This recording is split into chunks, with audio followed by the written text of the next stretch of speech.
Welcome everybody, my name is Ryan and we are back. We are streaming live on Twitch and this is a very special episode or stream today. We're not on the Dino World. No. That's right. Don't worry though, the Dino World series will continue. That's right, it is a World Series. World Series of me dying a whole lot. But anyway, back to this place. We are currently on the multiplayer server. That's right, I have a multiplayer server. If you've missed it, I've done a couple of videos where I kind of preview, the place and show you around. That was early on though, and I have it pinned in the Twitch chat. Of course, for the YouTube viewers afterwards, it'll be down in the description. But we're going to be spending a few hours here today hanging out. I plan on doing some cooking. We can also take a tour around our world a couple of times. Let me get my map sorted out real quick here. Got a little issue since the last update with our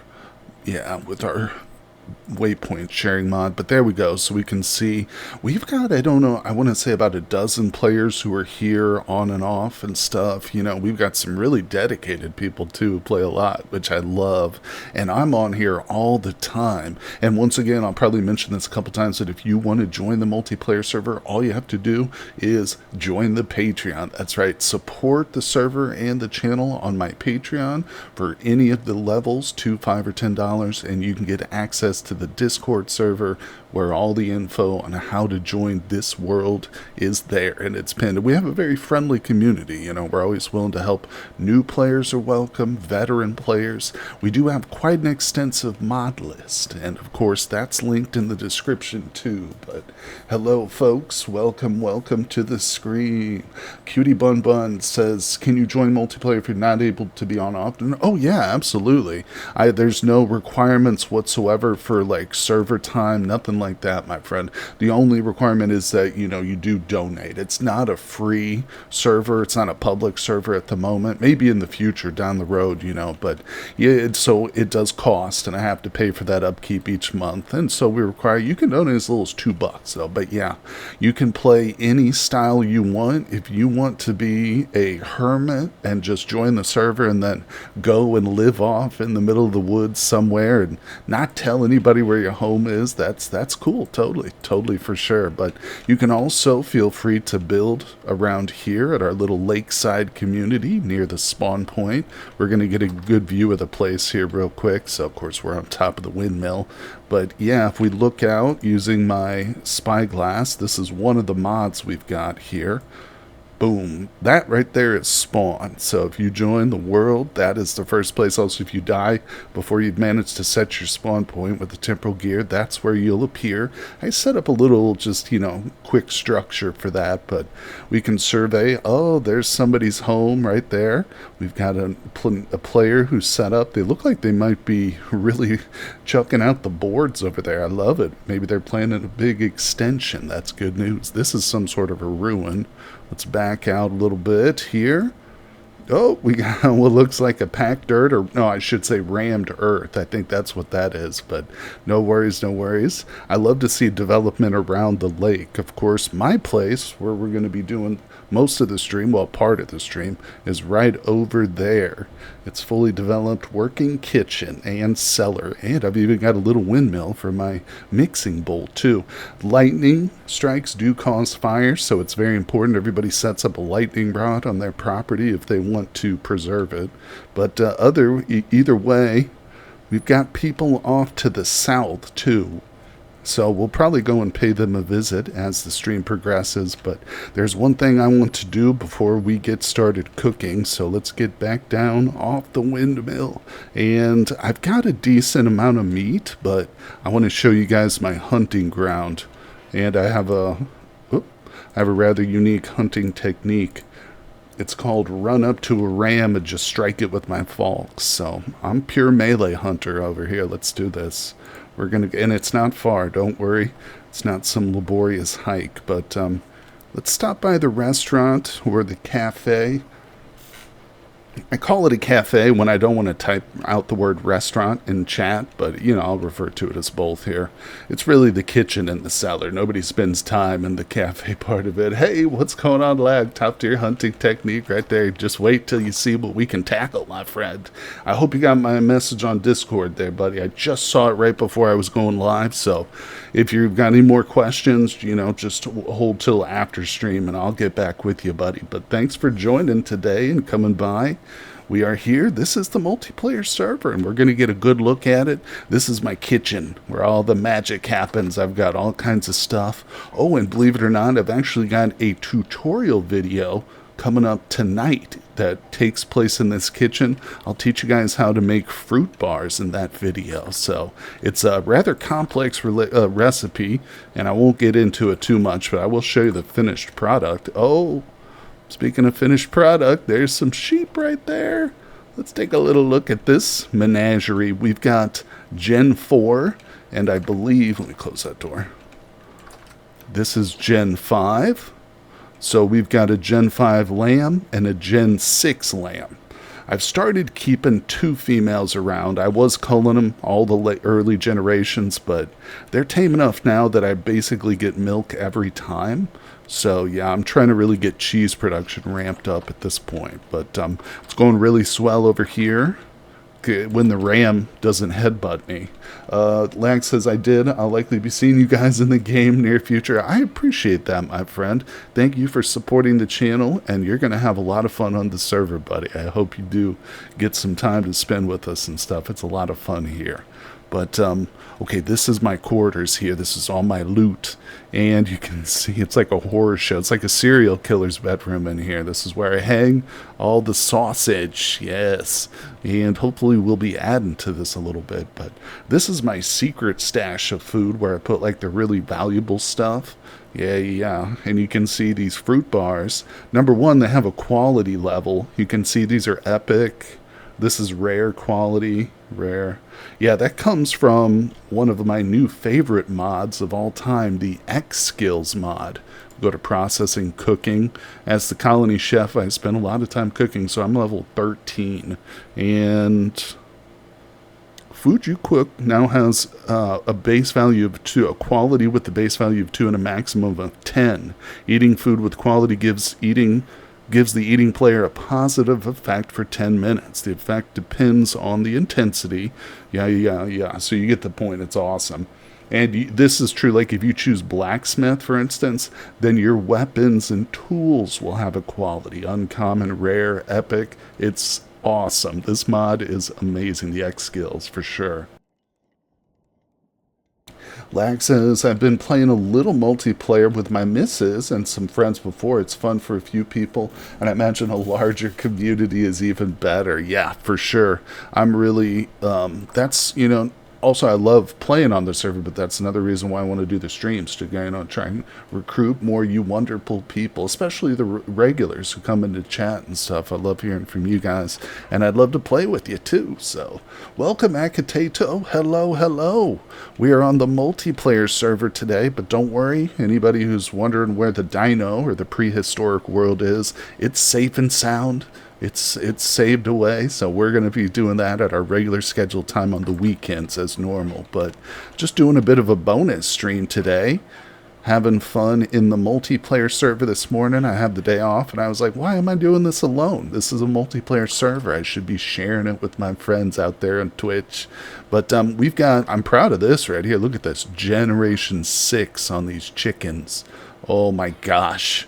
Yeah, I haven't done anything with eggs yet. I like cooking wise. As the colony chef, here, let me show you my chef's hat. Look at that. Yeah, this is what I hit my pigs with, is my rolling pin. But whoops. No, but I need to really get into eggs at some point and start experimenting with those. But all right, I came back here to get a little bit of food. Oh, let's do something real quick. I saved this for you guys. I promise. I'm not scatterbrained, and this is a very carefully crafted plan that we're carrying out right here, people. So first, before we go hunting to get ourselves some meat, we're going to make some cheese. And I've got 50 liters of cottage cheese. Now, it's a process to get to this point. If you've never made cheese, you got to go through the whole thing of pickling it and then curdling it. But we're at what is arguably the final stage here. What's going on, Leg? I've gotten to Gen 7 chickens in my third year. That's pretty good in your third year. I want to see like a world record for generation, like how quickly can somebody breed up chickens. I guess it would really just depend on like their gestation cycle. Yeah. All right, so anyway, we scooped half the barrel of cottage cheese into a linen sack, and there it is, the curd bundle. That was my nickname in high school too, curd bundle. And now we're going to take a stick, and I got a bunch of these. See, I've done this before, so I'm prepared. Yeah, the stick actually gets consumed in this, believe it or not. So if you're making cheese, planning on it, get yourself a bundle of sticks, put it in your cellar. Okay, now we've got the raw cheese. We want to also grab a little bit of delicious salt. That's right, salt is critical. You can't make cheese without it. It doesn't take much, though. That's the good thing. And salt is actually required in 2 stages. We've already, we just did 1. All right, now we put it on the shelf, the salted cheese. We'll do this last one here. We got to crouch, curd bundle it up, squeeze that curd, squeeze it. And, oh, I probably should have kept the salt in my hot bar. There we go. Boop, boop. Yeah, just 2 little sprinkles of salt is all you need for that part. All right, pick that back up. Whoop. Oh, look, I just placed it beneath the thing. I've never done that before. All right, let's put our tools away. You can see this is my cheese making. Yeah, the first step after you get milk is to curdle it using pickled veg. All right, so this is essentially onion-flavored cheese, if you were wondering. Sounds delicious. All right, there we go. So we've set our cheese out. Now, when we go to make the pies today, we're definitely going to be using these 4 wheels. But like I said, we need to do a little bit of hunting first. Oh, and it's night. It's going to be evening. We're losing light here, people. Oh, well, not much we can do. Let's grab some food. I'm getting low on pies. That's why we need to do a cooking stream today. Can't get by. Can't just rest on your laurels when you're the colony chef, people. No, no, no. There are hungry colonists out there who are working. They're blacksmithing or farming or panning even. Some people spend their time panning in life. What a good life that would be, you know? Just to pan. All right, so let's put that away. Let's go on a little hunt. Oh, yeah, we're ready. One last thing. Look at this. We've even got a colony healer who provides all of our bandage needs, and she's actually an incredible chiseler too and builder. We're going to visit her home probably in the morning, maybe right before we start our cooking. But let's get out here and do some hunting before I lose the light. I have some ladders set up. Where the hell did I put them? Cooking with hardware, that's right. You know what's funny, Lag, is I mentioned it a moment ago, but you might not have been in. I've got a video coming out tonight. It's a cooking tutorial. I'm going to start a whole series, the Hardware to Spare Cooking Tutorial and Vintage Story, because it's in part to help me learn a lot of the recipes too. You know what I'm saying? Because there are some really, really elaborate and cool recipes with the expanded foods and culinary artillery, and so I want to explore them and master them, and then share them with the people. All right, there we go. First ram, or bighorn ewe, I should say. I'm taking the bones too. Bones are very important to me right now for making gelatin. It's one of those big elaborate recipes. Bro, edit that like a cooking show. I thought about getting real elaborate with the editing. Oh, I think that's a wolf. Let's clear the wolves. I kept it pretty simple, but if it catches on, it's really more of a tutorial than a cooking show. But I did think about that, like doing some sort of little cooking. I try to make it entertaining as well as informative. So I hope you'll check it out. It comes out tonight in like 6 hours at the normal scheduled time. But another wolf. Now, whoa, he jumped real high when he died. The good news is, as a colony cook, or as the chef, I should say. Let me show you this real quick. If we look at traits over here, I took the cook, and this profession comes from the mod known as the working classes. It adds recipes to the game for the professions and new traits, and there's like 10 new professions. It also tweaks the pre-existing professions too, like whatever they are, clockmaker and whatnot, but it's not drastic tweaks. But anyway, one of the cool things is the cook gets a negative animal detection range, so I get closer without getting attacked, and 15% increased melee weapon damage right off the bat. So we're pretty good with our falks. And I've even spec'd into swordsman, so I get even more damage here. And this is from XSkills, a separate mod. So we're using 2 different mods to make us brutal melee killers out here on the mountaintop. And you can see this place is just like saturated with sheep. Oh look, hey, husbandry skill. I got level 4 in husbandry for killing a sheep. Let's do that point. Yeah, so we'll open our XSkills panel. We'll go to processing, no, collecting, husbandry. I'm only level 4 in this, but it increases hide yield, increases bones, increases the yield of milk. Oh boy. Oh, and number of eggs you can take. Additionally, you have a 2% chance to increase the generation of the milked animal up to... What? You have the chance to increase the generation of a milked animal up to a generation of 5? So I could milk like a level 1 or gen 1 sheep or ram or goat, I should say, and it could get up to level 5? That's a little bit crazy right there. Yeah, exactly, lag monster. I'm going to take that. That's yeah, that's exactly what it says too. If we look at it again, the traits, it says practice butcher, 15% increased melee weapon. So it's exactly right. Yeah, your mind is just where the developers of this mod were. Okay, it's a little bit sparse up here because I have been up here earlier hunting, but usually this place is freaking thick. All right, she's getting away from me, so we got to kind of steer her. One thing I've learned about these sheep, they're quicker than me, but if we can get them to go up these ledges, that'll slow them down. Yeah, see, she kind of slowed down a little bit.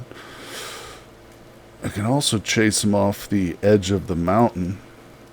Ooh, ooh, ooh, ooh. Sorry, it's getting dark up here. We'll go back down. I don't need to spend all night up here hunting, and I have the shield in my offhand right now for obvious reasons, but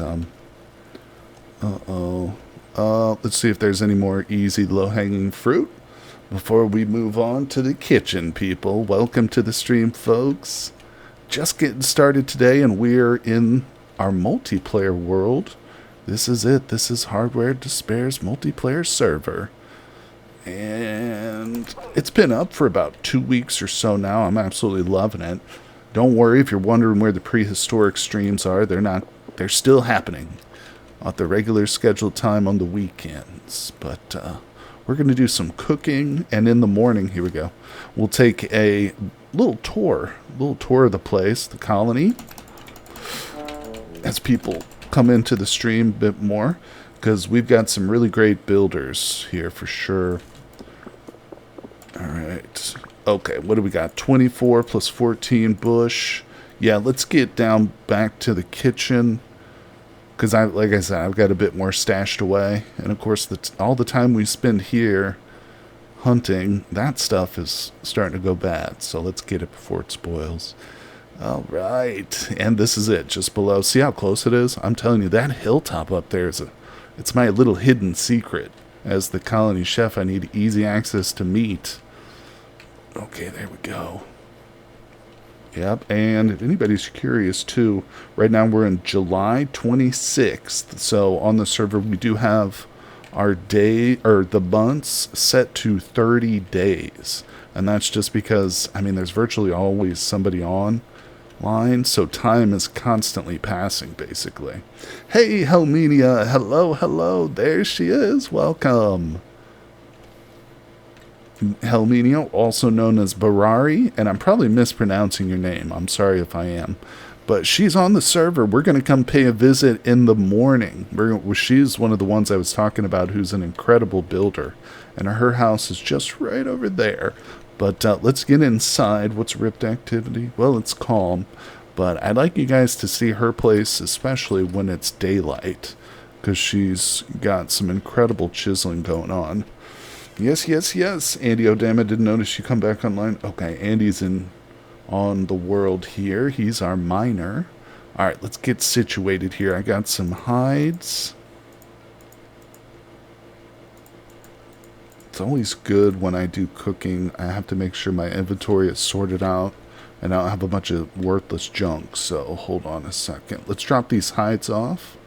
And also take that out of my offhand. Yeah, we're really getting low on these pies, people. Alright, so I'm going to drop this in here. Got to start the process of making leather. There's just too much stuff. Put these somewhere else. The bread I make in quantity for trading purposes, and because with these mods you can grind it. Alright, we're going to take that stuff. Yeah, you can grind up your loaves of cooked bread into breadcrumbs, and then you can actually add breadcrumbs to your stew. So you can get your grain nutrition from stew with meat and veg. It's cool, but it needs to take the place of like either veg or fruit, essentially. Let's see, Lag says, is there any role your community needs? I know you have miners and blacksmiths and stuff. What's the greatest need? We're definitely, let me think. Boom. We do need a lot of general helping hands. Like, a lot of the times if we're in need of charcoal, I end up just having to chop down and do it myself. But in terms of specialization, really it's whatever you want to do. You know, there's no requirement. You know, and I want people to pick what interests them, you know, so that encourages them to keep coming back. But if you want to help out, there's multiple different ways and stuff.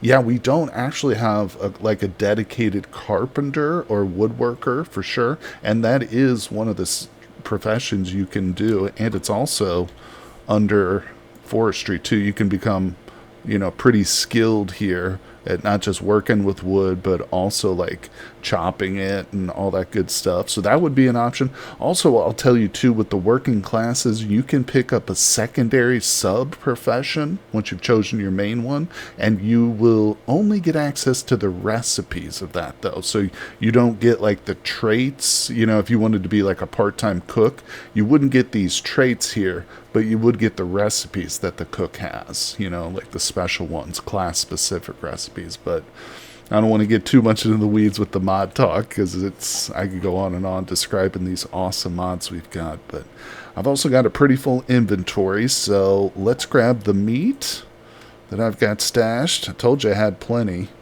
Yep. We're not going to bother with the eggs right now. Okay, put that away. Yeah, it looks like we've got a lot, but I'm going to put some of these tools on the... Boop, boop, boop. Got to close these doors.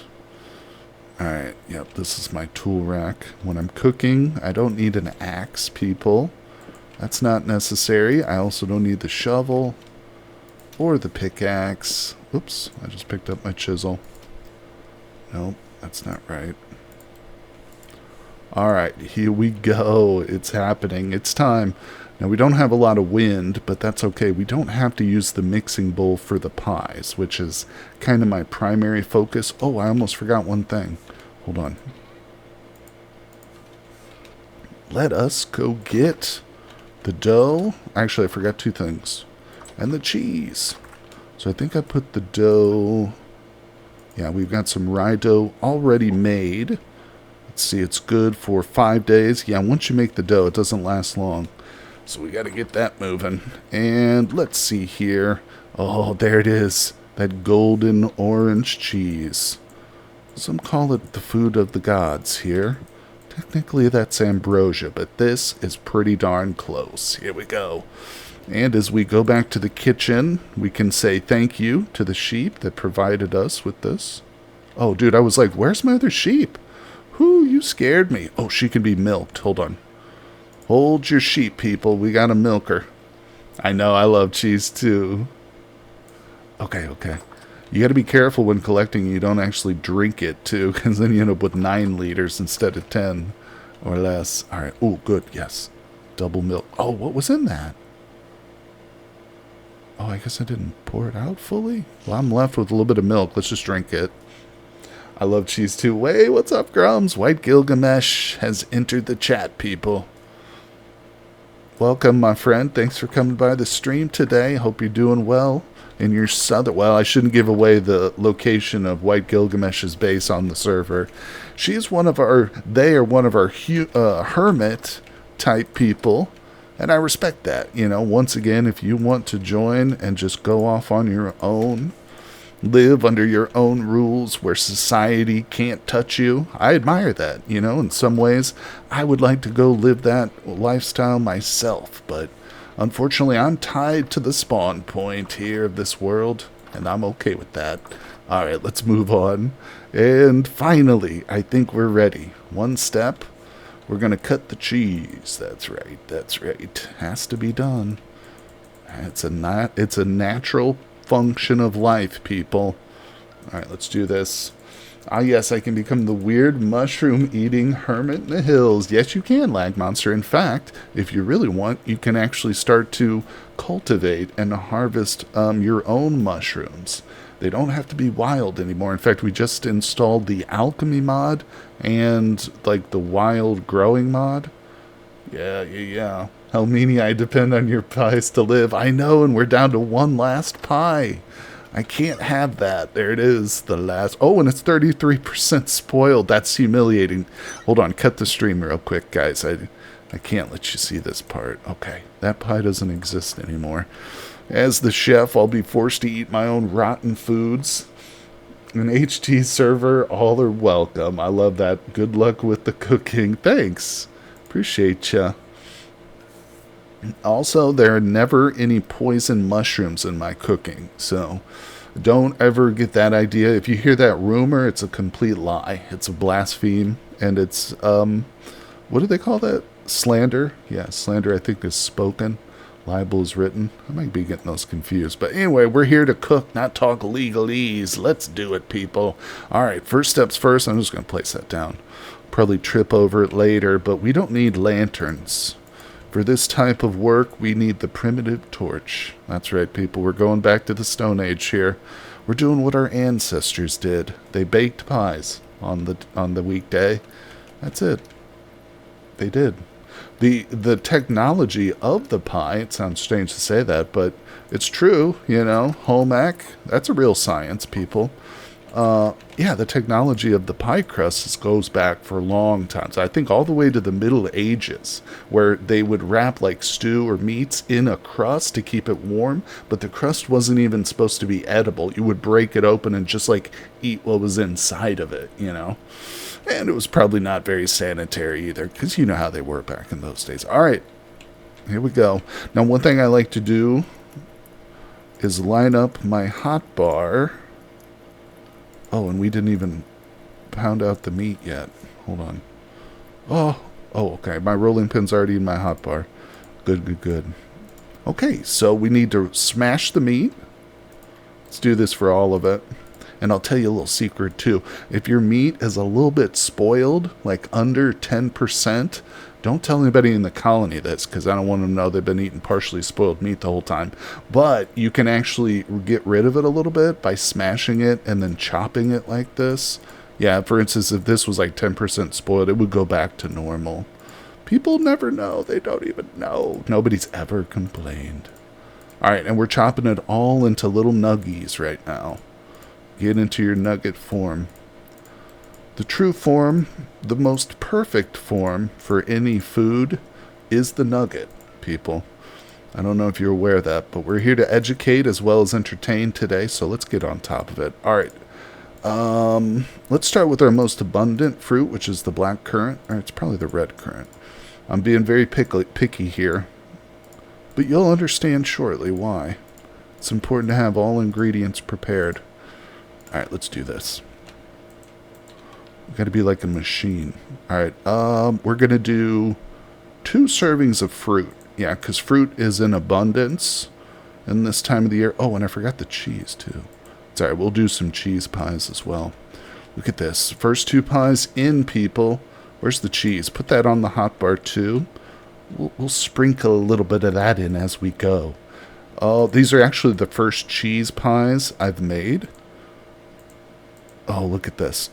Bam. So this is a superfood here, people. This pie has all the nutrients. Dairy, veg, fruit, protein, and grain. All in one. This is the special sauce here. Why is this not lit? God. Oh. Another critical error by the chef. Let's see. Oh, well, now I have to be... Okay, wait, I read that. I'm pretty sure that just a universal truth. Who doesn't love some chicken nuggies? Exactly. Also, bushmeat nuggies. Why not? You know, those exist in the game. And you're going to eat them. And like it. Alright, so I screwed myself up. Let's just act like it didn't happen.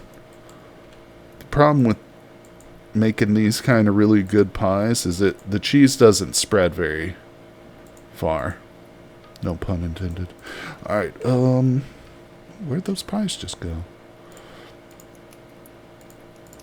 And I don't really need this anymore. Let me put that away. Alright, what didn't happen? Wait, I didn't light my fire there, Bill Beto, if that's what you're asking. Okay, these pies are... Oh, no, damn it, I just charred them. Poop. That's okay, that's okay. It doesn't hurt... Okay, that one's perfect. That is a perfectly cooked meat pie.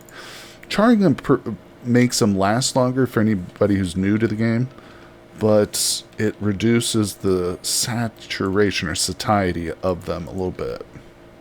Either way, let's stay focused, because things are not going well right off the bat. I feel like there's already been several failures. What's going on, Bill Beto? Thanks for coming by the stream, my friend. We're here on the multiplayer server, having some fun this morning, logging in for a little bonus stream. But don't worry, everybody, the dino world is still safe and sound.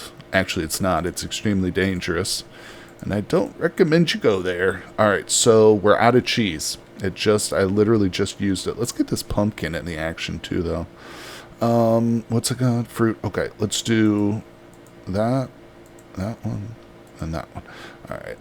I like to try and keep the pies of the same type so they'll stack more nicely in my hotbar, but you know, you can't have everything as a chef.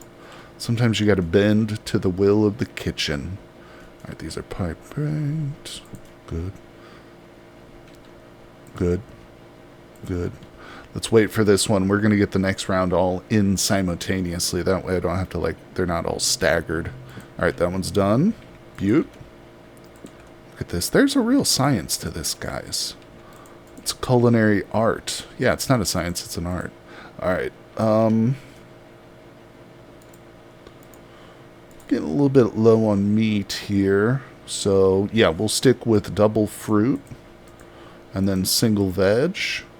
And even though it doesn't have cheese in it, it's still a pretty powerful meal, I'll tell you that much.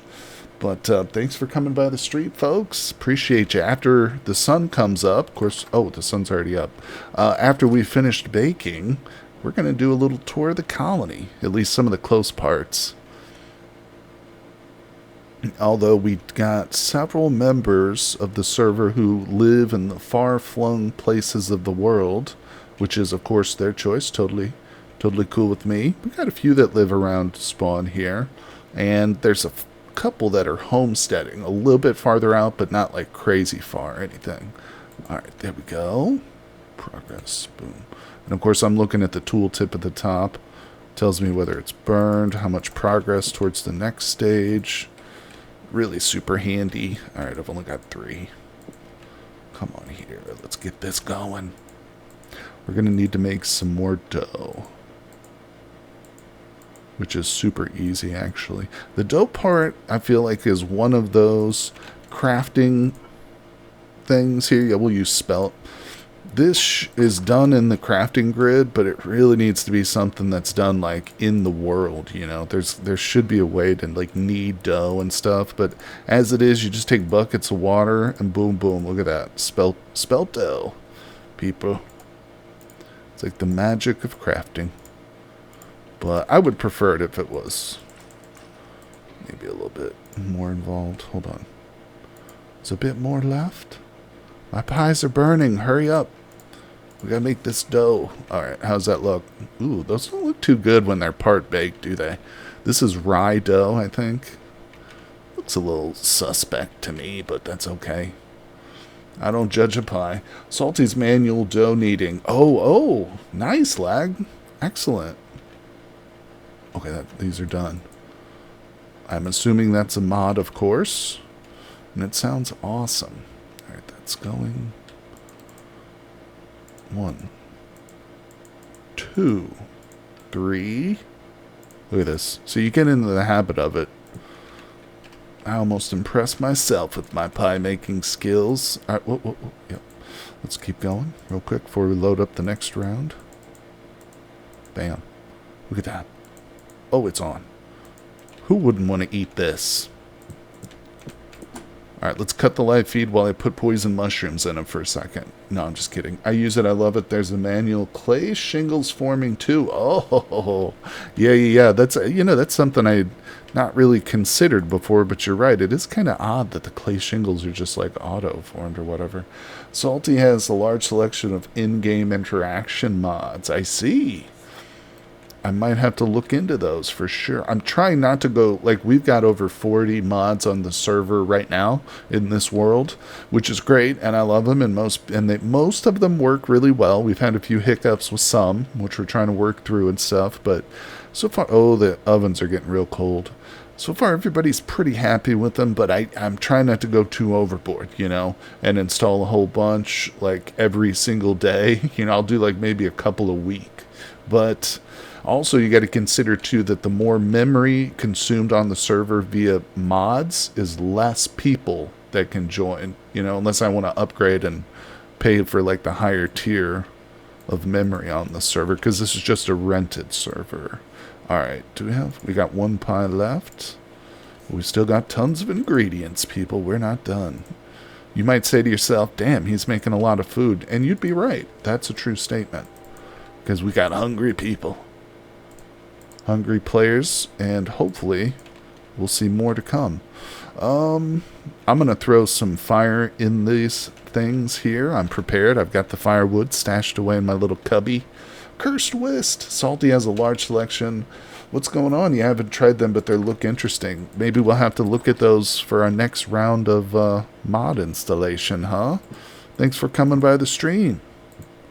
Alright. So these are my pie shelves, and they're amazing. And these are the cooling cabinets, and they're even more amazinger. Okay, that's good. Filling up the food cabinets there for you, Cursed Whist. Another one of the server members right there. Alright, we'll get that. We're going to have to fill these up with some ice. See the shelf in the bottom's open. Alright, so yeah, let's do that. That's got ice for 12 days. I don't think that's enough. No, that is enough. That's a perfect amount. Okay. So what we're going to do is we're going to use these cooling cabinets by placing ice in the bottom, then closing it. And that, of course, gives a much, much higher food, you know, preservation timer to anything that's put in here. And you can put raw stuff in here, like berries and veg. You can't put meat in here, as far as I know, but you have to first put it in baskets, and it's a little bit laborious. Like, after trying it a couple of times, I just ended up putting my fruits and veg in the storage vessels, and now I just move these to the front, you know. But either way, okay, that's enough about the shelves. So do I have more cooked pies? No. Alright, let's eat some of this rotten stuff here. Cutie Bun Bun, a lot of food. Yes, chef, that's right. My mom grew up on a farm in Kentucky, and her mother had to prepare food for, like, you know, 6 or 7, like, hard-working farm hands And so she would always cook these huge meals, and my mom helped her all her life growing up. And then when my mom would cook for us, she would cook these huge meals, and there was often way too much food. But, you know, I guess that's a good problem to have, right? It's much better than the opposite end of the spectrum. But let's see here. All right. Look at this. We're burning through our meats and ingredients. We're doing well. And, you know, I didn't quite pay attention to where I put those cheese pies. So anybody on the server, so some of you folks are going to get a nice little bonus to your nutrition levels here. And I mentioned this a couple times. I should explain for anybody who's new to Vintage Story. The nutrition levels actually do have an impact on your body. It increases your health points. So if you're only eating like protein, if you're just hunting rabbits and not getting more elaborate, you're going to suffer from like a smaller health point pool due to that. And you can see dairy down here is probably the hardest nutrition to fill, because the only way you can get it is from domesticating sheep and goats, which is a laborious process. But all right, enough chatting. Yeah, let's do it. Let's go. We're working, people. I should probably make some stew too. Is that lit? It's hard to tell. There it goes. Yeah, maybe we'll use that bush meat to fill up a couple of crock pots. I'll show you another benefit of the XSkills mod here real quick. While those are heating up, let's whip up a couple extra pies real quick. This is fast and easy to do. Okay, if you have a hotbar space. Good. Double fruit, single veg, fill it up. Alright, that's good enough to get those filled next round. Now, we're going to open up all 4 of our cookers, and we're diving right into the raw bushmeat. Now look at this. Oh, is that 8 portions he's able to put into the cooking pot? Yes, it is. Yes, it is. Where did it go? Oh, wait, what? I just stacked it. Huh? Well, yeah, so I can do 8 portions. Wait, something's going on here. I just lost another piece. I think it's bugged out. Oh, there's bugs in my cooking pots, people. That's disgusting. All right, so you know what? Let's add a little bit of grain factor to this stew. So I'm going to take some rye breadcrumbs here. This is rye bread that I cooked up, and then I put in my cairn, and it crushed it for me. There we go. So this, as I mentioned earlier, will now give us grain nutrient to the meat stew. There we go. Yes, that is a skills bonus. It is one of the X skills for under the cooking tree. I believe it is Canteen Cook. Yeah, 34% more servings at once. I only have 1 point in it too, so eventually I'll be able to get it up even more. Oh yeah. It was one I actually took late because I was like, I don't need more servings. But now that I'm actually playing with it and I've got the ability to cook 8 in a single cooking pot, I actually freaking love it. And I wish I had taken it earlier, but it's cool. I'm only level 13, so I'm going to... Where? There's no freaking fuel in here. What am I doing? Yeah, I'm going to get there. Hey, Andy's here. What's up, my man? How's it going, Big Andy? He is the miner of the colony, people.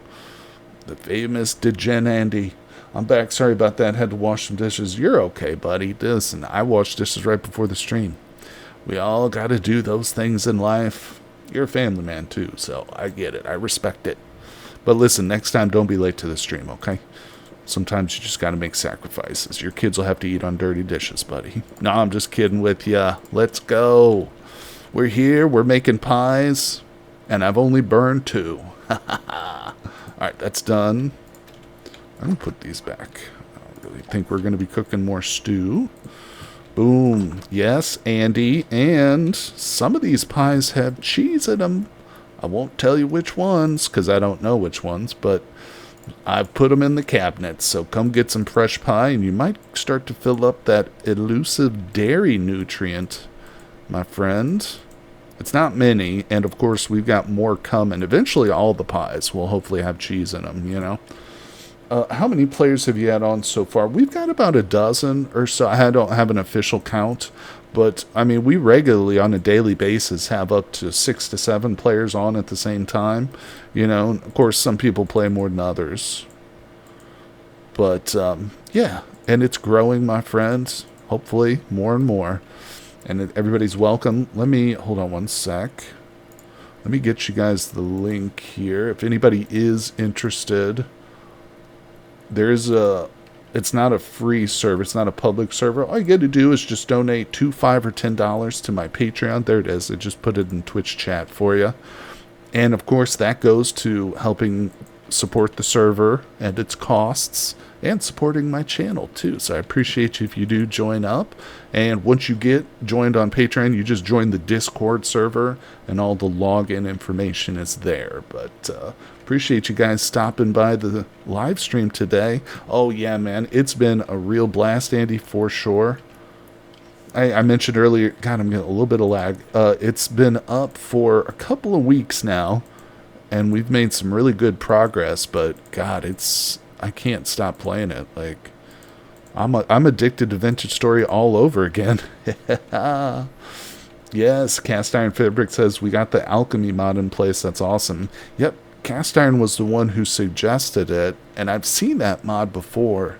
So I was thinking, you know what, I want to try it. And you know, the coolest thing, the really, like, the deciding factor for me was the fact that you can actually grow and cultivate flowers thanks to alchemy, and it gives the flowers a purpose more than just attracting bees and being decorative, you know? So it's pretty sweet. Now we can make potions. And I've heard some people say that they can be a little bit overpowered, the potions, but you know what?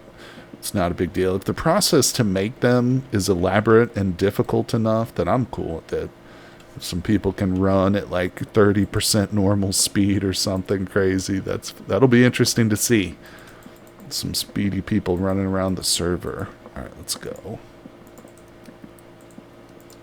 Oh, good. Okay, just finished. I'm going to keep that peat in there because we are going to cook up, I think, the rest of this meat as stew. Boom. Let's go. Bam, bam, bam. All right, Cutie Bun Bun. Kind of surprised flowers don't have medicine-making properties like vanilla version horsetails.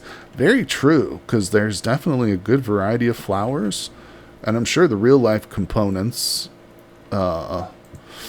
do have healing properties for a lot of those, you know?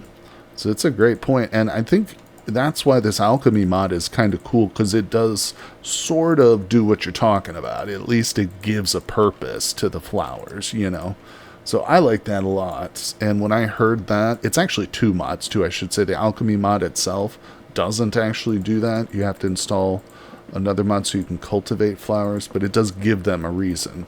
It gives you a reason to do them. Do that. Gotta focus here. Okay. Make sure I get the right portions in here. I've wasted fuel before because I'll mess up like the servings and it doesn't cook. It'll just sit there and it won't say anything. And I'm like, but it will burn. Like the fuel will still burn even if you don't have the right ingredients quantities in there. And I've done that before. I'm like, why isn't this cooking? I just put 40 peat bricks in it. Oh, wait, I'm missing 1 serving of current. Oops. It's happened, people. It's humiliating, and I always edit it out, so you guys never have to see that. You never have to see me cry in shame. All right, these aren't lit. See, I noticed. I noticed that. All right, let's light that one. Butte. Oh, we do have 1 pie still in the oven, and it's probably burnt. Oh, no, I already got it. I'm crazy. All right, let's put these away. We got 12 pies. Woohoo! Filling up the cabinets. It's good. I didn't deform a glacier for this ice for no reason here, people. We're gonna have full cabinets. All right, I think that's all the pie, other than the rotten stuff. Let's actually take one of these from the bottom. Put it in the cooling cabinet. It'll still stay pretty good. Yeah, these meat pies are good for 60 days right here, but in the cabinet it's even more. Meat pie fresh for 200 days in this cabinet, so it'll go quicker than that. I'm sure of it, but you know, it's good. It's just good. These are good for 60 days. You know, I don't have to put wax or fat on my crock pots because of these nice cooling cabinets. All right, that one's done. Take the peat. Fill that up.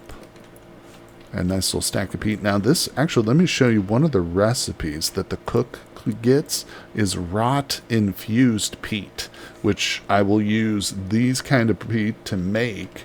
It's an interesting recipe. Let me pick one of these up. I'll show it to you. But the problem with it is that it takes flax twine. There it is. Rot infused peat. Yeah, grass, rot, of course, and flax fibers. I'm sorry, not the twine, the fibers. So I haven't made too much of it just because flax is always at a premium. Like when you're first starting out, in your first couple of years, you got windmills to make and sailing boats. But I made a little bit of it. Let me tell you, this stuff is incredible. It burns at the same temperature, but maybe it's a little bit different temp, honestly. But the duration of it is crazy. Look, burns for duration, yeah, it is cooler temperature, 600 degrees Celsius for 250 seconds, where this is 900 for 25. But that's ideal for cooking, because I don't need to get it up to a high temperature. We're not trying to melt metal. We're trying to simmer stew here, slow cooked and delicious. But of all the cooked recipes, crafting recipes, honestly, I'd say that one is the best. Okay, there we go. Look at this. Look at this stew. We're just lining it up. Come get it, hungry colonists. Speaking of flax, turns out Wist and I both have better recipe for it. Really?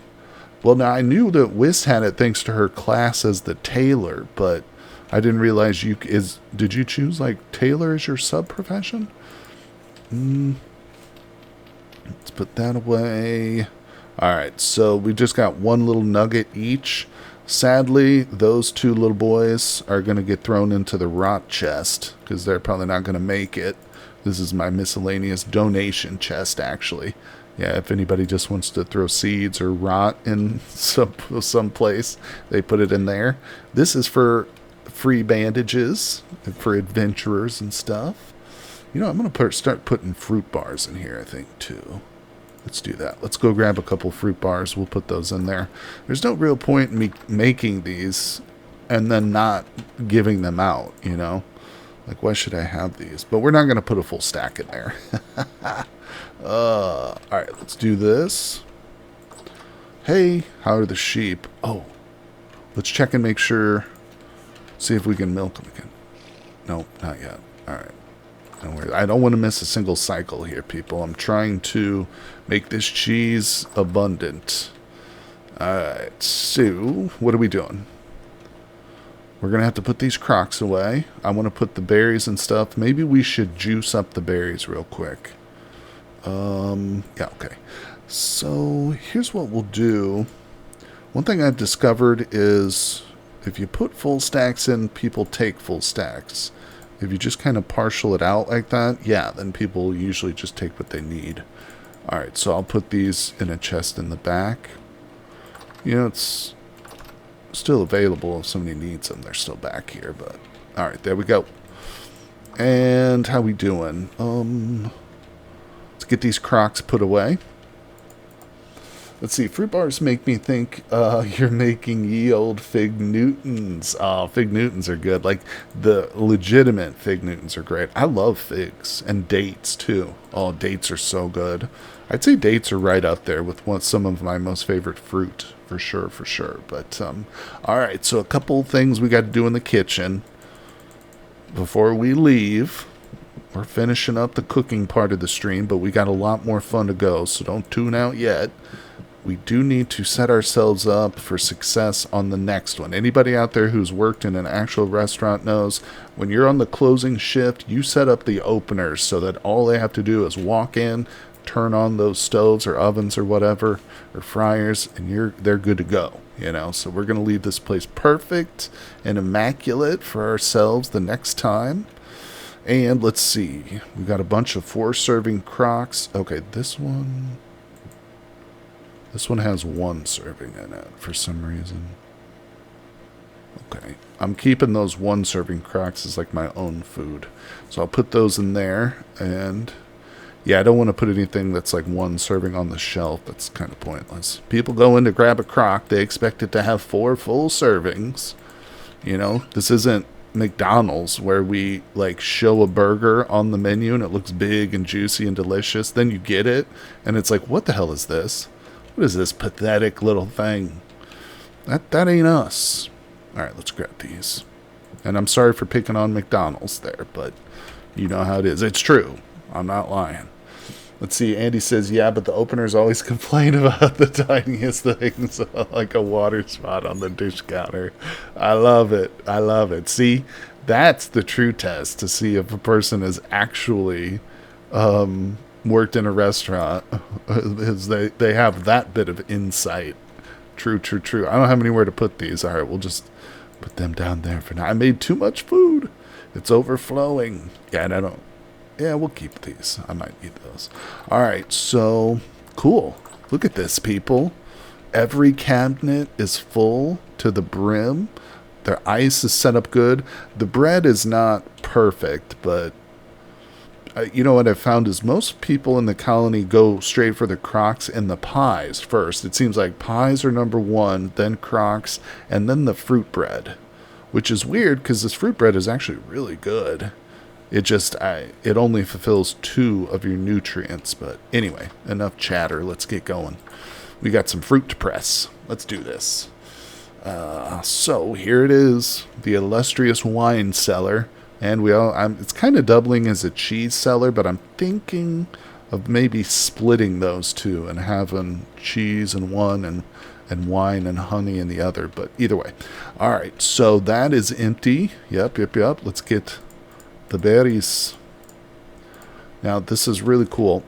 All right, we're gonna squeeze and juice, obviously, but we're gonna be turning this into wine. Some of it. What I actually think is probably best is to turn it into syrup. I don't know if I have any.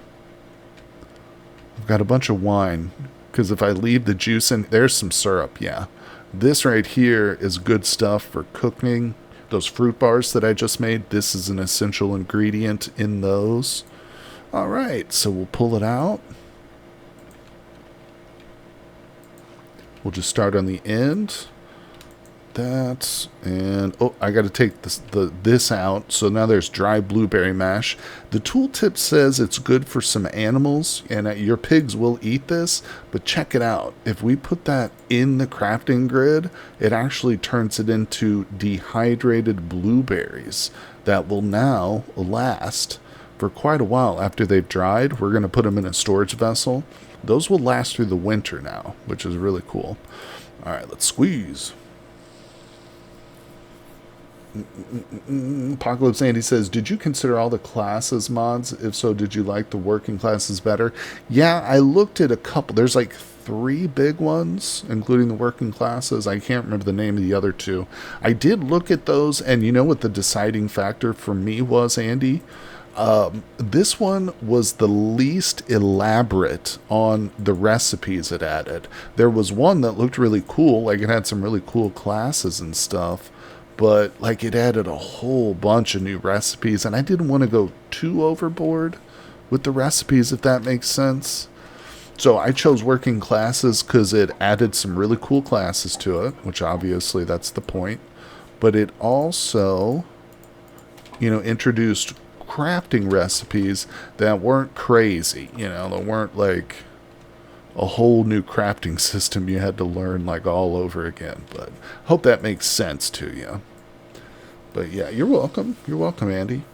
Yeah, but I mean, there's a few options for classes, and I think a few options for class mods, I should say, to be specific. And I think the idea of joining a multiplayer server and choosing a role, the division of labor, hell, that's what got us all the way to civilization, It's fun, it's appealing, being a part of a community, people depend on you. You know, if you put poison mushrooms in your pies, then you're going to hear about that. Other people will complain. And that appeals. I like it. And also, I can tell you, I mentioned it's how civilization started, that in agriculture, obviously, but it's true. I mean, you can get a lot more done as a group if everybody's like pitching in and specializing. You know, we were able to get our windmill up and health hammers. Hell, we've already got steel going. We've had steel going for a couple of days now. But yeah, we'll check all that out. Let's see here. All right, here's my promise to you, chat. We're not going to stay in this dank cellar all day. It is 6 p.m. in the morning. We're going to do a little colony tour. So we'll walk around. We'll take a look at everybody's houses. I'll show you all the sights, and it'll be fun. Apocalypse. I'm about to join another streamers community server starting soon. Looking forward to some group play. Well, I hope you have some fun with that, my friend. It is so much fun. As you know, I'm sure most people are aware, multiplayer is usually better than the single player version, for sure, for sure. Yeah, it's been a great experience so far. Okay, we got the black currant now, so we'll put that in a separate one. There we go. That blueberry juice is so much darker. The black currant juice is very pale. Very pale juice. Alright, and get the mash out of there. Look at this. It's like a quick, easy production line. I actually like juicing. I've tried it with 2 juicers, getting it going. Like, thought it could like speed up the process, but it doesn't feel like it speeds things up. It's just a slow, methodical type of thing. You know, you can't force Mother Nature in this situation. You gotta just let the fruit squeeze. Alright, let's get the mash out of there. Put that in. Good, good, good. Yeah, and this juice eventually, if we were to distill it far enough down, we get that, what's it called? I always forget the name of it. Yeah, it's some like super concentrated form of alcohol. I want to say spirit. No, I'm forgetting now. That's Aquavita. That's it. Aquavita. I just thought of it. There it is. So this is like Everclear. But I think we can use that as disinfectant for bandages and stuff. If only you could automate juicing at the windmill. That's a brilliant idea, Lag. I like that thought. Hell yeah. That's too bad. That's too bad. You're right. It seems like it would be something that would lend itself to juicing. Need lots of that for better potions. Oh, okay. Is it going? Boop. I hope I didn't mess this up. It's possible to waste it by squeezing it into a full bucket already, and then it just splashes out. And I've done that before when I'm like talking too much. I'm not paying attention. I'm just squeezing like berry after berry into the same bucket, splashing all over the water. Oh, okay, you need lots of that for the Aquavita. So what's the process? I just let... Okay, this is turned into vinegar. It says curable 217 days. So it goes from wine to strong wine to vinegar? And then what? Then Vita or whatever? I see you. Wait. I see you guys need a hillbilly making shine in the hills. We did have someone join recently as a brewer, so I'm excited to see what they can come up with. And farmer too. You distill the wine. So how do I distill the wine? It's not curing it. How do I distill it? Do I boil it? You have to seal it into barrels, or at least that's what I do. Then you need a distiller setup. Oh, I don't even know how to do a distiller setup. I might leave that to our brewer, though. That sounds like that's the territory of the colony's brewer, so I won't infringe too much on that. A boiler. Okay. I'd love to be a part of that, like learn the process of making it. Yeah, it sounds neat. I'd like to do that, you know, for future worlds so I have knowledge of it. But yeah, we'll leave that up to the Ghost. He's one of our newer players, but he's really getting into it. They are, I should say. And I don't want to steal people's jobs, you know, discourage them. But I'm always willing to pitch in. All right, let's grab that. Dry this stuff. This is really the valuable part. I'm doing all this juicing and putting them in barrels and stuff. And yeah, I'll probably turn some of it into syrup. But honest to God truth, the real reason I'm doing this is for this dehydrated fruit. Because then I can use this for pies and stews during the winter, you know. Once all the berry bushes have dried up. Now, we did just recently, we're on our second year, is that right? Yeah, we're on year 1, so that's the second year of the server. So I do have some pears and apples. There were a few fruit trees around the world that are vernalized or whatever. Aquavita doesn't have much use in vanilla. The bandages aren't great, but with alchemy, it gives you a real reason to go into brewing. I love it. Yeah, I'm really glad that this alchemy mod was suggested. I just literally installed it this morning on the server, so I haven't had like any time to try it out and play it yet, but I'm really looking forward to getting into it. Maybe I will have to set up just a little brewery of my own here for potions and whatnot. Nothing to infringe, you know, I won't sell them. It'll just be for my own personal consumption. I did just find some orange and breadfruit. Oh, I'm not seeing that one, Andy. You know, Andy, I found 3 peach trees a couple of days back, and I found 1 peach tree that gave me 3 cuttings, I should say, and I planted them in back of the restaurant on the hill there, and only 1 of them sprouted, but the other 2 died. But that's good news. Still, 1 peach tree is better than 0. So I think next year we should have peaches and peach pie and stuff. But I'm really interested to see what breadfruit is, what that looks like. The sheer variety of the foliage, the flora, as it's properly called, is really astounding in this game. Not gonna lie, it's really impressive. All right, yeah, I've got all this wine. I don't really know what to do with it. I tried selling some of it. Actually, it does have a purpose now. I should have mentioned this briefly. If you go to your XSkills and you want to unlearn a skill, which I actually did. There was one skill I unlearned. It was Happy Meal. I put a point in it. But you can't just unlearn it willy-nilly. You have to gain unlearn points. And the way that you forget your skills is really funny. You have to get drunk. The more booze you drink, the more unlearn points you gain, and that allows you to forget your skills. Forget your troubles, people. Just drown them in booze. It encourages you to become alcoholic, basically. No, I'm kidding, Twitch. Don't ban the stream, please. This is family friendly. Yeah, let's go, people.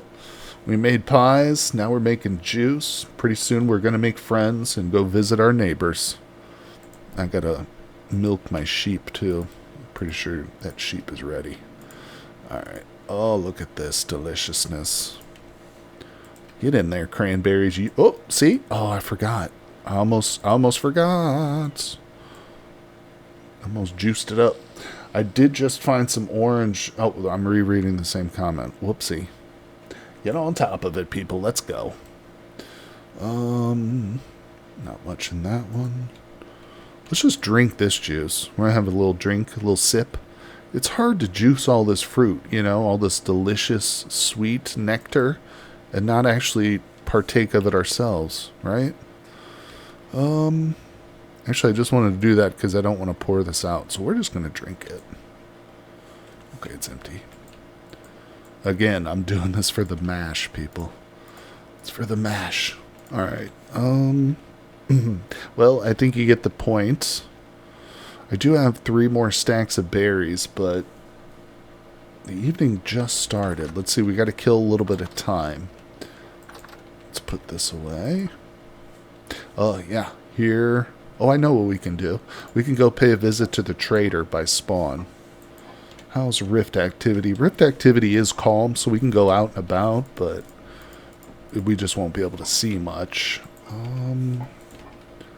that away. Alright, let's put the berries over here. Come back for those. Let's see, for the monster mash, that's right. It's good stuff. Do the graveyard smash. Alright, yeah, the bread is what I've been using to get my various rusty gear collection going, because we've got a trader near our spawn point who will buy them. Okay, they're not ready to be milked yet. Probably not till actual morning time, so let's put that away. Alright, here we go. We'll make a trip to the trader. It's not far. Let's see, Helmania. I'm having a lot of fun on the server. Everybody is so helpful. It can be overwhelming to learn the mechanics of the game yourself. Well, thanks, Helmania, for saying those kind words. And I'm glad that you're having fun on the server. It really does make me happy to hear that. Yeah, and as I've mentioned before, I'm really glad that you've decided to build your house near spawn as a neighbor here. Not just because it's good to have, you know, friends close by, but also because you're a pretty incredible builder. Let's go take a look.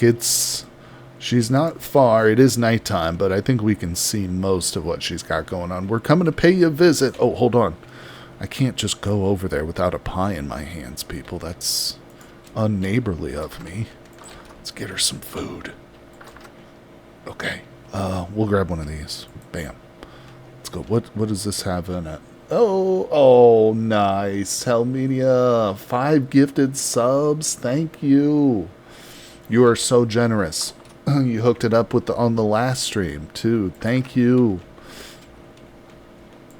Big shout out. 5 gifted subs. There you guys go. So, congrats to Cola Cinema. Congrats to Lag Monster. Who else got some? Let's see. Knight's Dust. Congrats. And I missed one. Cray. Yeah. Shout out. Unroyo 1999. Thanks, everybody, for coming by chat, too. And thanks again, Helmania. Are you in your place? Where you at? I don't see your nameplate. Oh, look at this structure here. Well, we'll just put this right here for now. Okay. We'll leave the pie there. So this, again, it's dark. We'll get a better look in the morning at it, too. But she is, of course, our healer. That's right. You can see the red cross up there. Oh, you're not? No problem. No problem. We're going to take a little look at your place. I love it so far. Yeah, you have very nice use of the planter. She's got it sitting caddy, you know, like not perfectly centered with the block. I like that. Gives it character. Good. Speaking of character, she's got the little things. Of course, we got bandages here. I love it. What is this? Oh, it's a book stand. Oh, she got a little book. Can't interact with it, but I love it. All right. Yes, thank you, Helmania. This is just her stuff for building. Let's not look through her containers here. Oops, I just placed my lantern. Okay, hold on. So she's got the blueberry bushes. You know, the only thing I would say to you about this structure, what you need to do, and this is me putting on my fire marshal hat, is I would start about right here, and I would just go all granite cobblestone or some sort of stone. You know, you've got granite right here, but you need to extend this and get rid of this grass, because this can catch fire and your whole place could burn down, because you do have a lot of wood in your build. But just keep that in mind. We got to worry about fire safety here in this server. All right, let's go inside, have a little bit of a look. Oh, look at that. She's got a resonator, people, and it's up and running. I just love it. It's sitting on the chert. That chert color, man, pay attention to the chiseling job here. This is really incredible here. I like this. Wow, that's nice. Oh, the banisters looking fantastic. Oh, is this table chiseled? No, that's a scribe table. Okay, that's an actual countertop. Oh, the clay oven with the rusted pipe attachment. Now, that's not chiseled. That's just scavenged from the world, but that's actually quite brilliant. I'm going to have to see if I can get a few of those myself. Now, this is chiseled, though. Look at this very fine grating here. Okay. So this would be the kitchen. I love it. What's sitting on top? Oh, it's a little taxidermied. Yeah, so I forgot which. I think it's the tailoring mod. Yeah, the tailoring mod allows you to taxidermy animals. If you're not familiar with what that is, you can stuff, unliving animals and mount them and display them. So that's cute. I love it. Oh, the bird has a spot. Yep. Oh, got to get some more furniture in these places, don't we? Yeah. I'm sure it's still a work in progress. Nice. A lot of space, though. Up the beautiful stairs with the custom banister. It was a gift from Gilgamesh. Oh, how sweet. Gilgamesh over here giving out gifts. Oh, look at this. Look at that giant book. Fancy nightstand. Now that is some really cool chiseling right there. So that's chert. That's 4 blocks of chert right there. Yeah, that's crazy. Plus we've got the pine planks in front of it. Really nice. Really nice. Okay, that's not chiseled. No, that's a coat rack. Got it. Light reading with that big book. I know. It's as big as the headboard on the bed, literally. Try and read in your sleep with that, and your arms are going to get tired. I love the scroll rack. Okay, you can't take those. I was like, where'd you get all the scrolls from? Whew. Oh, this is so nice. Wait, I want to get in front of this. I want to look at the front of it. I love my bird. Oh, how sweet. Hype chest. What does that do?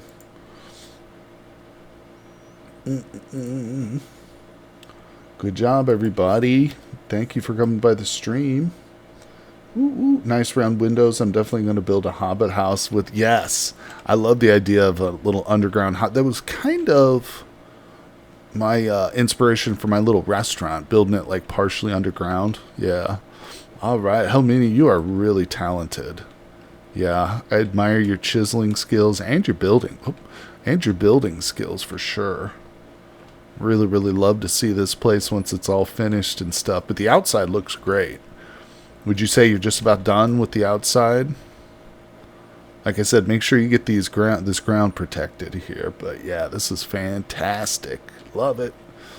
All right, so we're going to head to the trader.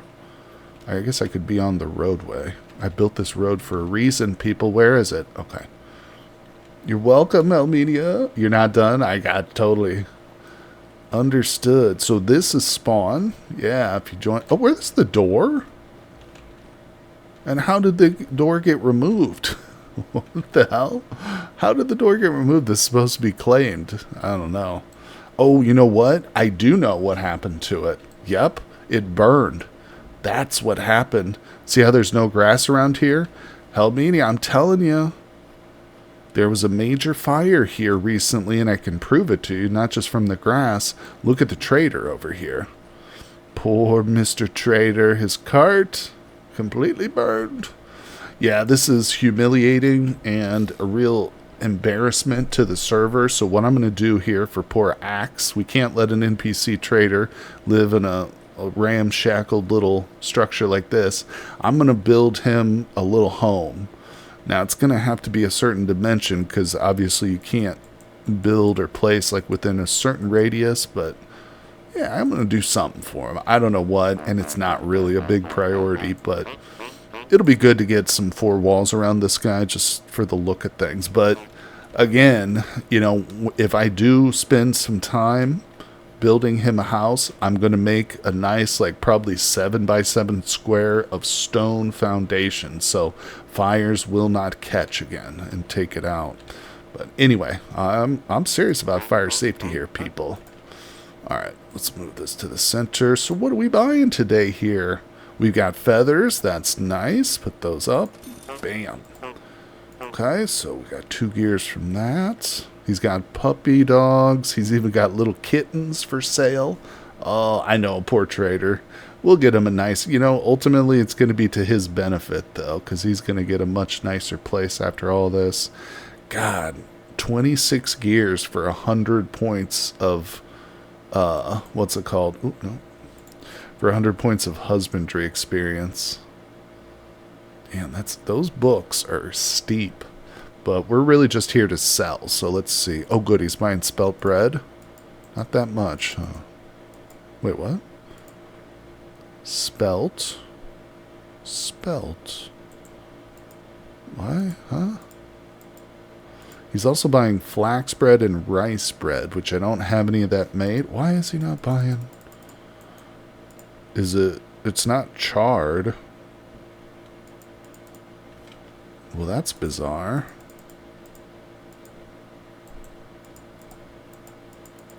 He won't take that. He won't even take 8 of them. Huh. I know I've sold him spelt bread before. I'm not sure what's going on with this dude. Maybe his brain got fried in the fire or something. I don't know. Stacks of 8, maybe. Yeah. No, it didn't work. You're right, though. I mean, what actually happens in that situation, Apocalypse, if I could still set it here, but he just wouldn't do the offer. You have to take it out if he can't afford it. So it's a good thought, though, but I'm not sure. That's weird. It almost makes me want to go cook up some flax bread and just see if I can sell that to him. But it's not imperative. I just was killing a little bit of time while till the sun comes up here. So, yeah, let's take a little tour because things are looking better. And he didn't burn his basket up, so I just keep the feathers there. All right, here we go, people. So we have a player on this side of the lake who's got another really nice place. Yeah, this little archway has been chiseled with some really, really nice care and dedication. I love the detailing on it. It's interesting.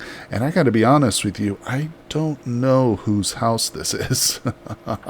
I'm not sure who built their place over here. It's not labeled or anything. So I don't know, but it's a nice cozy little place. Oh, they left their cellar door open. Everything's turned to rot, but no worries. There's plenty of food at my place if they need it. What's up here? Oh, wow. I like that. It goes from like kind of... Oh, come on. Can we get down? It goes from kind of cozy and restricted. Is this Dev? Okay.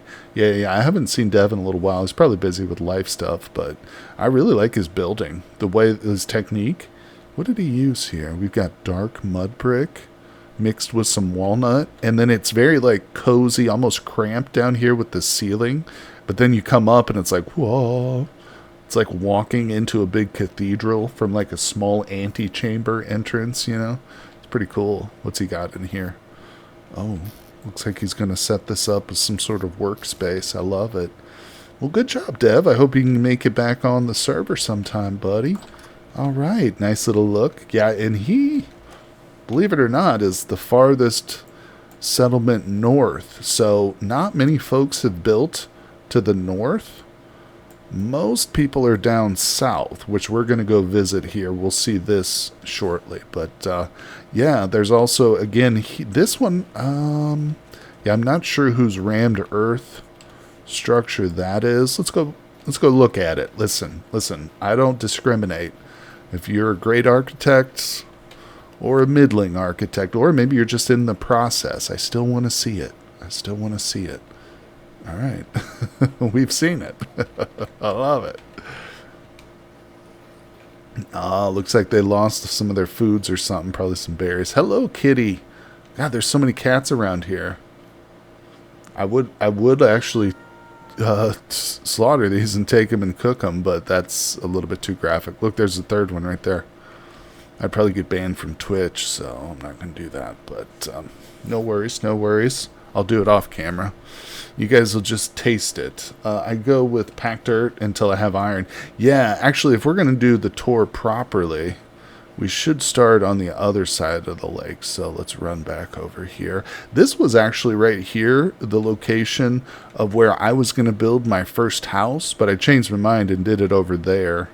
Obviously, yeah. But I actually dug the foundation out. I started. Obviously, I haven't come back over here too much. But we've got some neighbors. Oh, I almost fell in. I'm actually surprised they can't get out of this. It's only 3 high, but that's enough, isn't it? So, yeah, what turned out to be... what was intended to be the foundation of my building turned out to be a pretty good little wolf pit. Alright, so we got the bridge. This just takes you right back to where we were, across spawn. Oh, look, little baby birds on the bridge. You gotta pay a toll, birds. Okay, so this is Aram's place. He is our leather maker. And he's also a pretty avid explorer, too. You can see he's got his barrels all set up. And opposite from his house, he's got his little bag shop here, where he just gives away free bags. Of course, you can make donations to him and stuff, or leave him a request, you know. At one point, I asked him to make my saddle for me. So that was my little letter that we do have a post office, too, which I'll show you guys here shortly. We'll get to that. But yeah, it's just a consolidated place where everybody's mailboxes are together. Aram's also got a wolf, so beware of dog, people, beware. But he's friendly. This is my pumpkin patch right here. You know what? It's July. We could still get some pumpkins going. Let's grab... I'll do 2.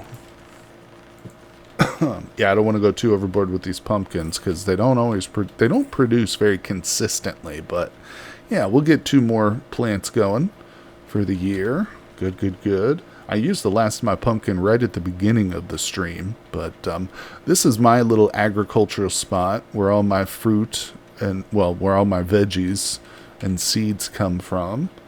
Of course, I've brought a bunch of berry bushes over here right next to my place, so I can just pop outside the kitchen whenever I need to and pick these. And where's that peach tree? There it is. Here's that peach tree. Look at this beauty. Still little. Gotta wait another year for this thing. It needs to go through the winter freeze before it's going to be vernalized. But this time next year, we should be noshing on some delicious peach pie. But alright, so we saw Helmania's place, which is beautiful and I love it. But it's a new addition to the community. If we turn this structure right here made of rammed earth, as you mentioned, Apocalypse Andy, this was the very first structure we made here on the server. Well, one of them, along with this little kitchen area. It's also kind of still like a place for new players to sleep if they need it. You know, if they don't have a bed yet, they can rest here. We also donate like tools, mainly copper and tin, or bronze, I should say.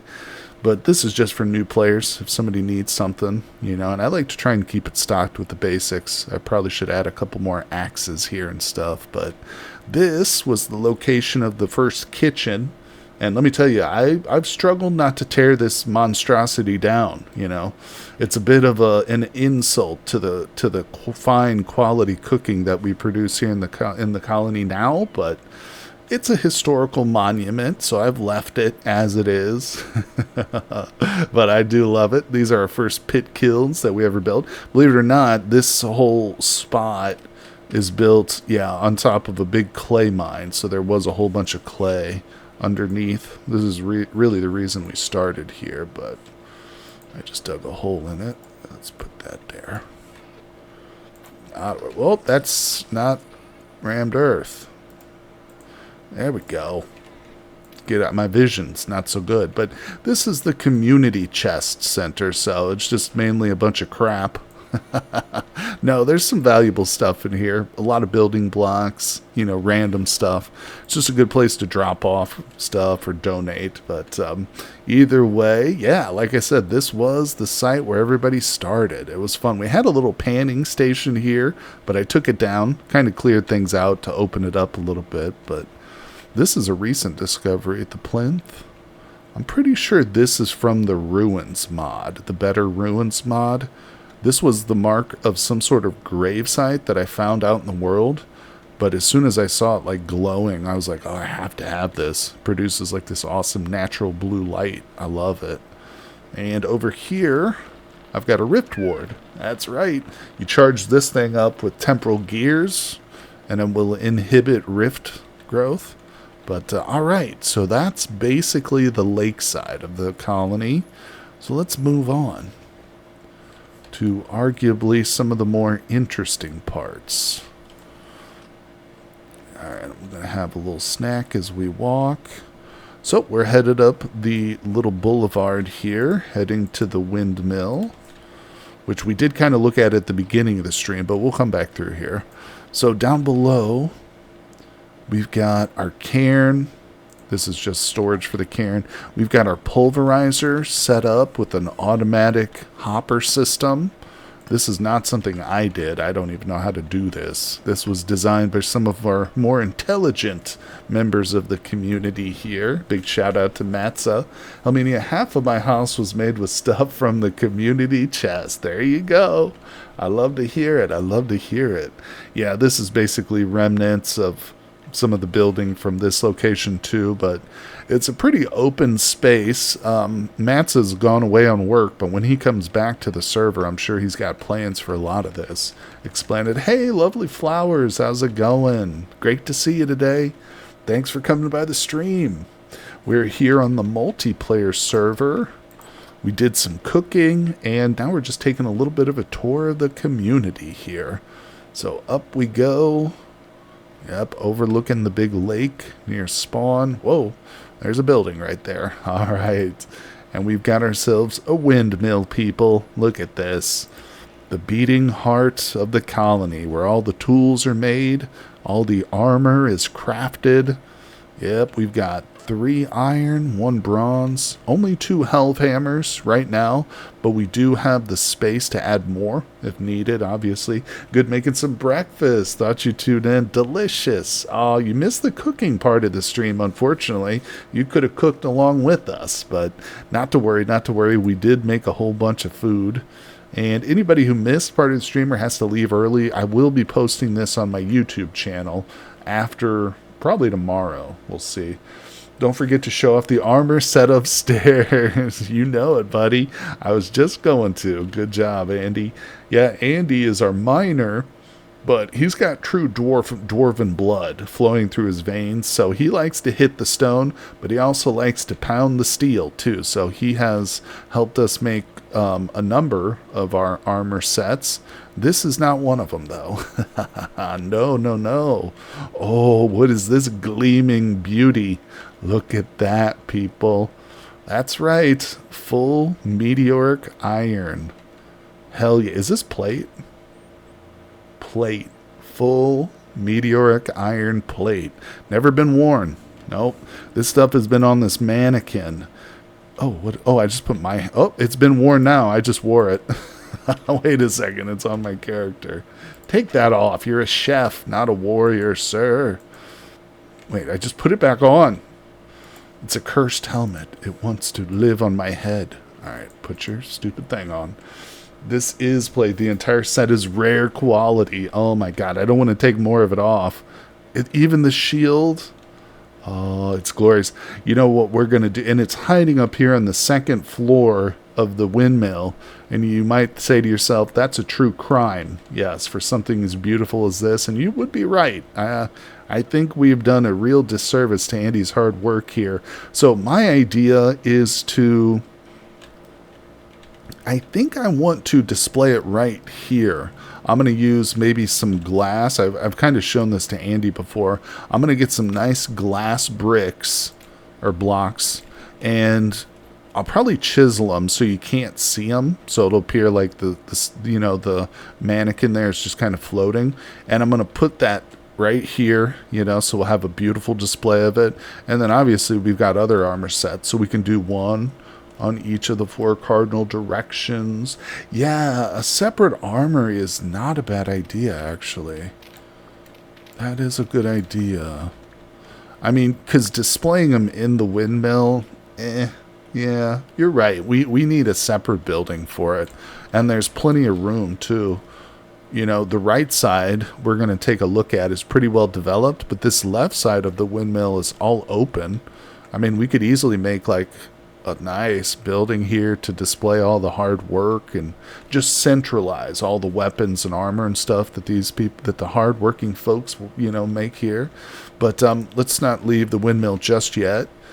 Andy, in addition to being a dwarf, also organized all our inventory. This is new. There was all a big mess here, too. We had like 3 chests, and they were jam-packed with just everything, from molds to chunks to ingots, but it's gone through and very neatly and nicely separated everything. Look at this. Oh, we got so much hematite, people. And down here in this very, very dirty looking chest, there's a word on the front of this. What is that word? Oh, it's steel, people. Man, we're getting low on it. We have to get the cycle going again. But we are in the steel age, my friends. In fact, some of the tools I'm using are steel. Yeah, I've got some steel stuff right now. But we've got it. It's happening. And let me show you how it's happening. Close the door. Here it is. Oh, this is the steel furnace times 2. We've got 2 of these bad boys. I think the proper name is cementarium, something like that. So yeah, we've got 2 cementariums. Let's look at the progress here. Oh, okay, so this one's actually done. Yeah. Boom. There's more steel right there. Yeah, we can see we need to replace the blocks here. I'm not going to do that right now because I think we're out of blocks. But what I will do is we'll check on this one. Okay, that one's empty still. Yeah. So steel was going real strong for a while, but now everybody's got like steel tools, so we've kind of fallen off on it. But yeah, we're going to get it up and running here again in the near future, just because I don't want to run out. We've got a decent amount though still, so yeah, that's good. That's good. We're really just using it for tools and maybe some weapons, like I've got a steel falx, but so far I don't think anybody's made any steel armor yet.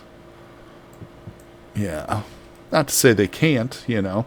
If you want to build steel armor, feel free. You just got to make sure to chop the wood for the charcoal. That's really the hard part. Oh, you do have steel chain? Nice, Andy. I take it all back. Man, you really are a dwarf, buddy. Hard working man, this guy. I love it. Yeah, so this is our big old charcoal furnace up here. We started up at this part. Dig out that rammed earth. There you go. This is where we started. I got the tools for lighting little fires down there. Hold on, I just noticed something.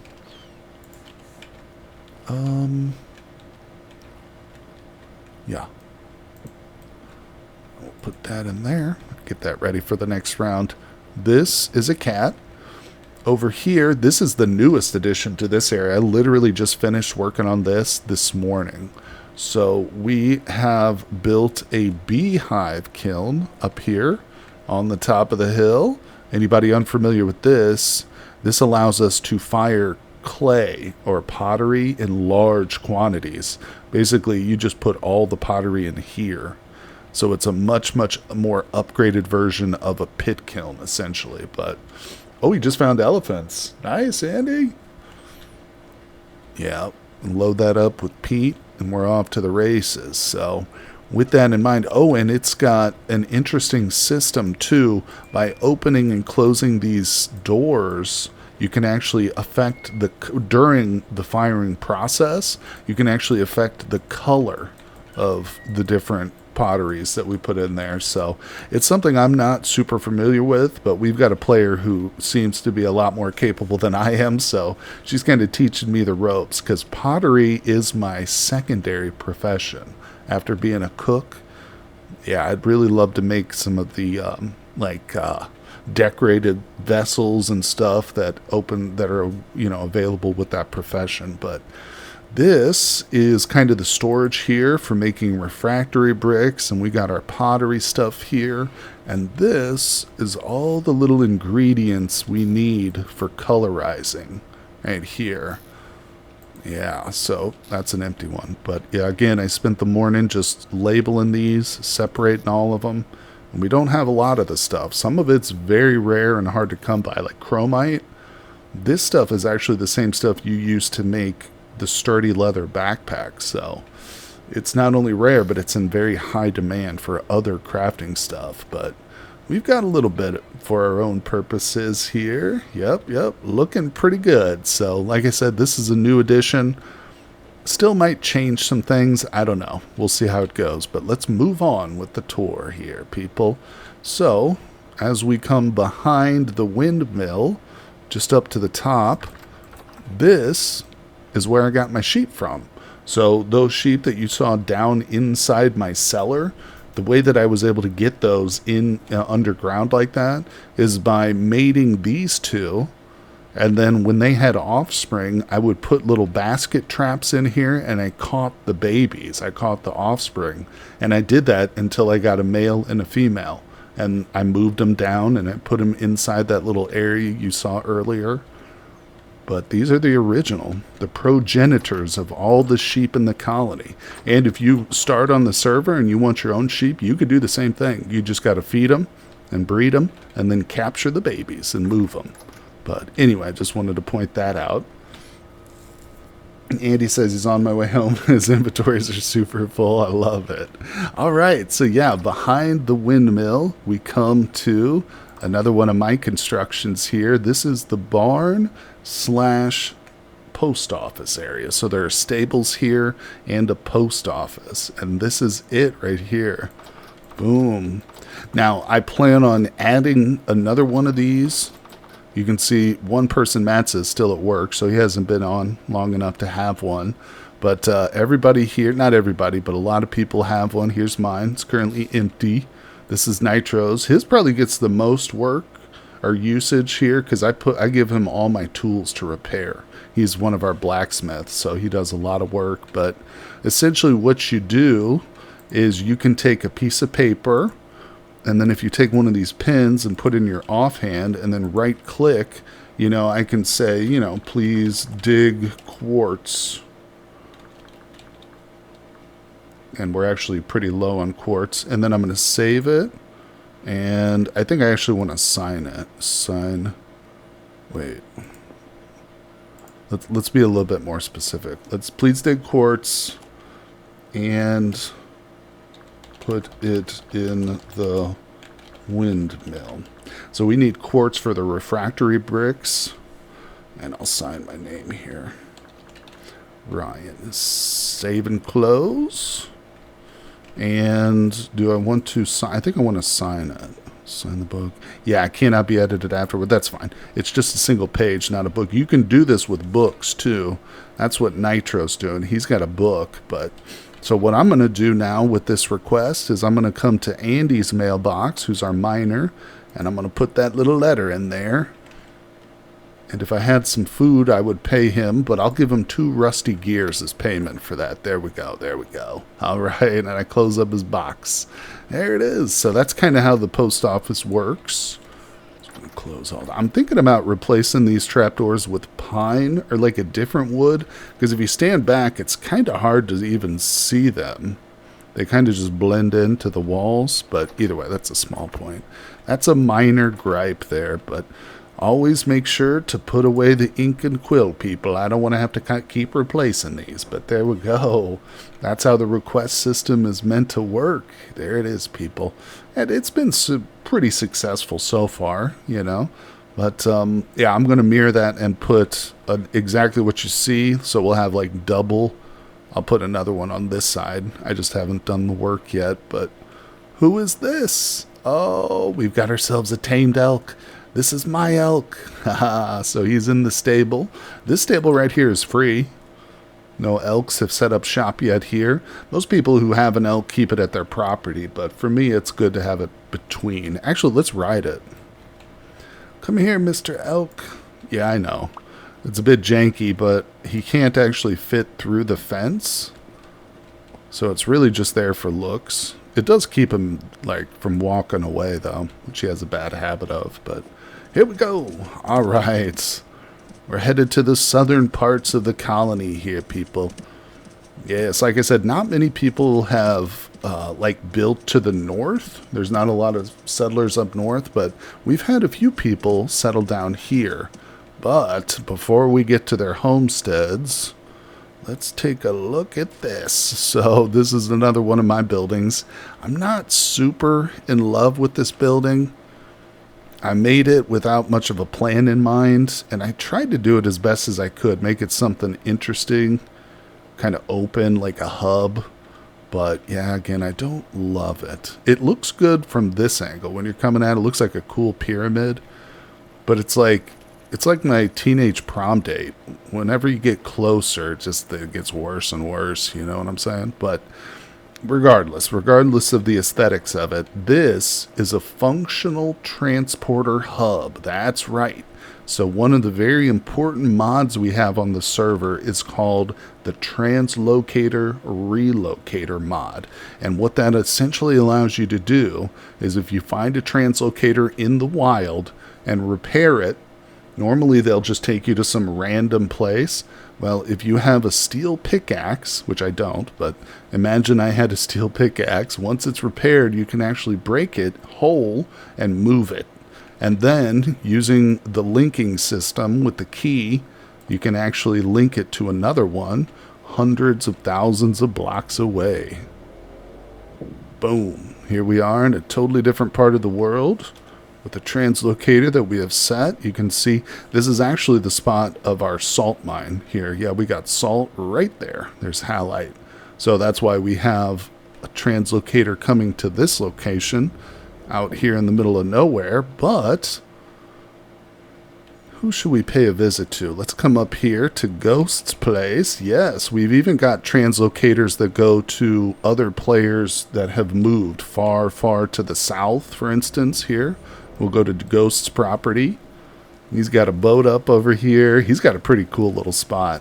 I like this. Yeah, he's found this like really flat area here in between some hills right on this big bay. But, of course, he came here and set up his base and stuff. And then eventually we were able to get a translocator set up so we could connect it, you know. So he had to do the traveling, the hard part.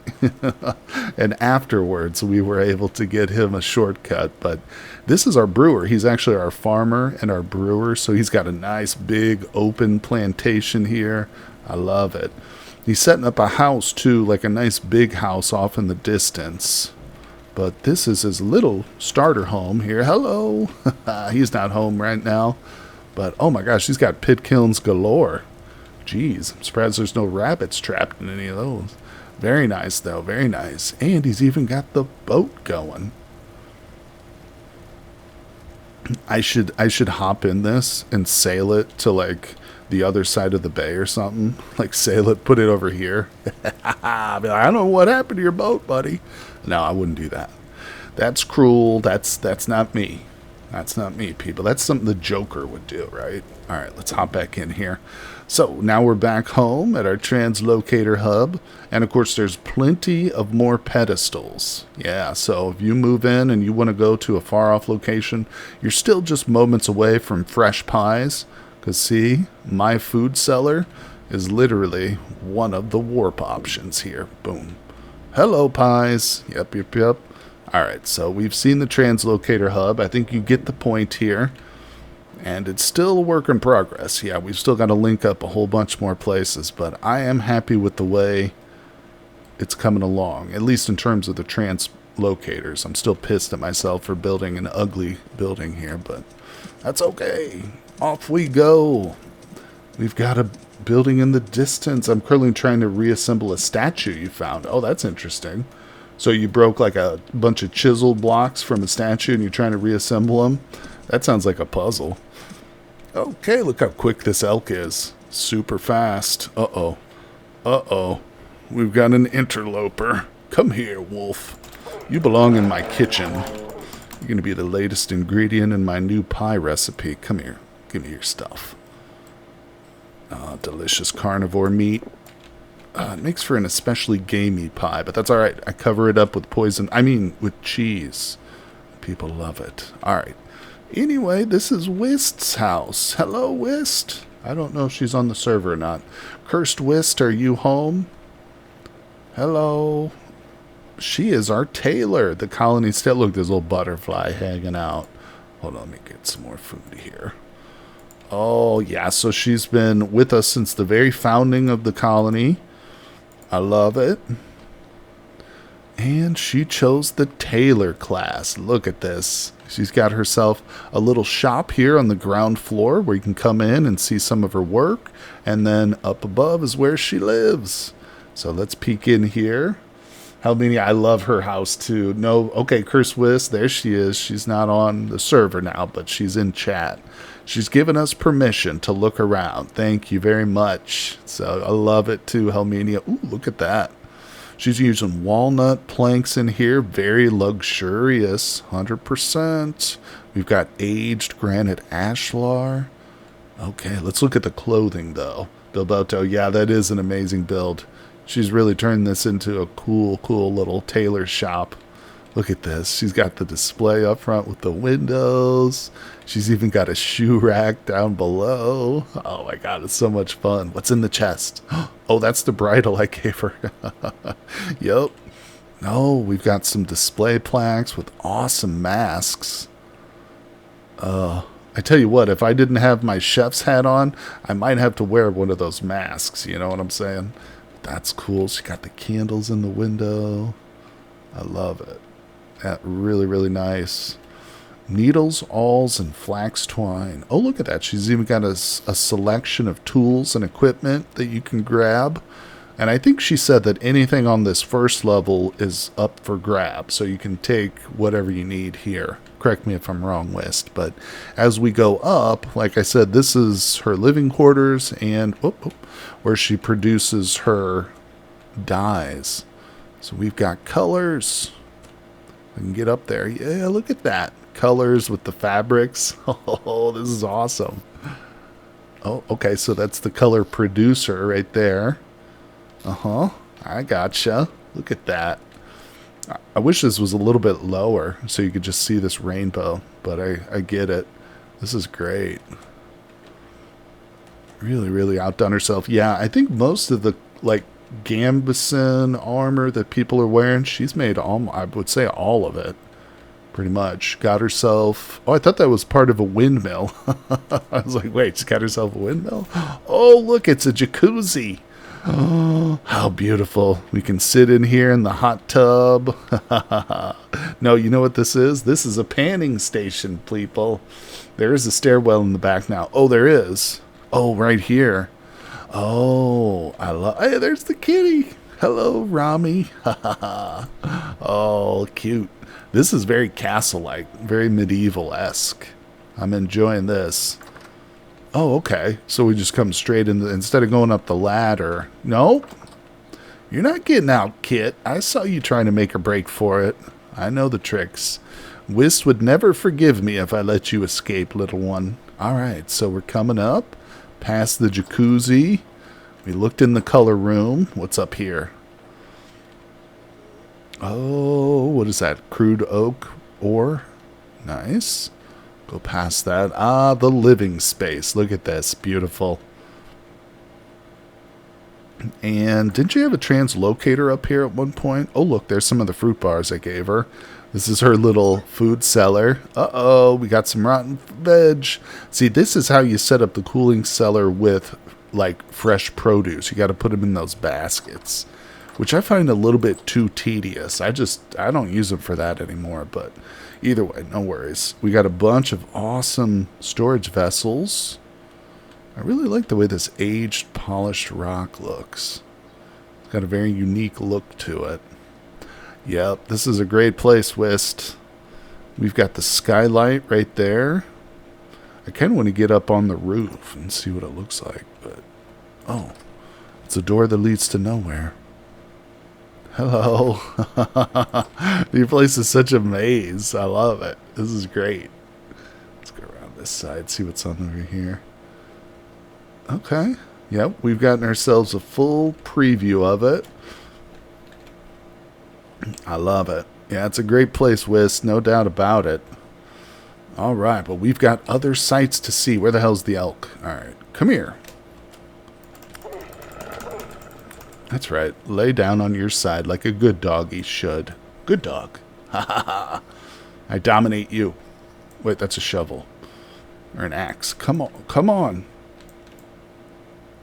What's going on? Am I lagging out? What's happening? I can't.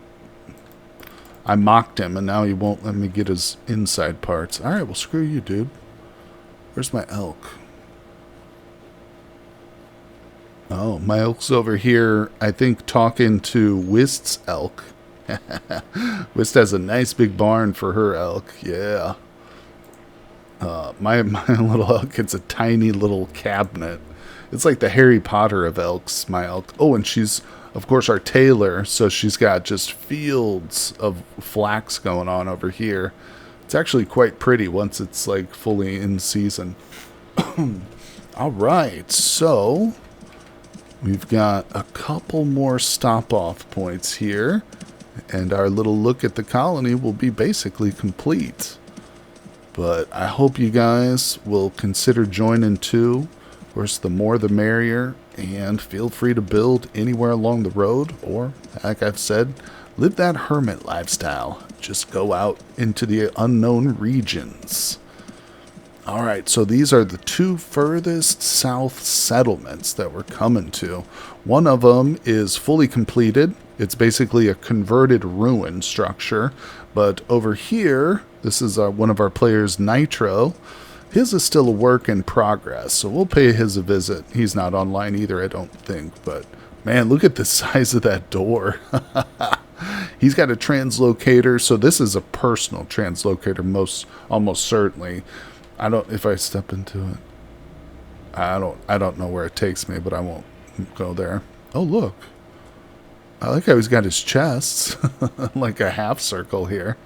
Man, oh man, that's a lot of storage. Look at all these crates he's got.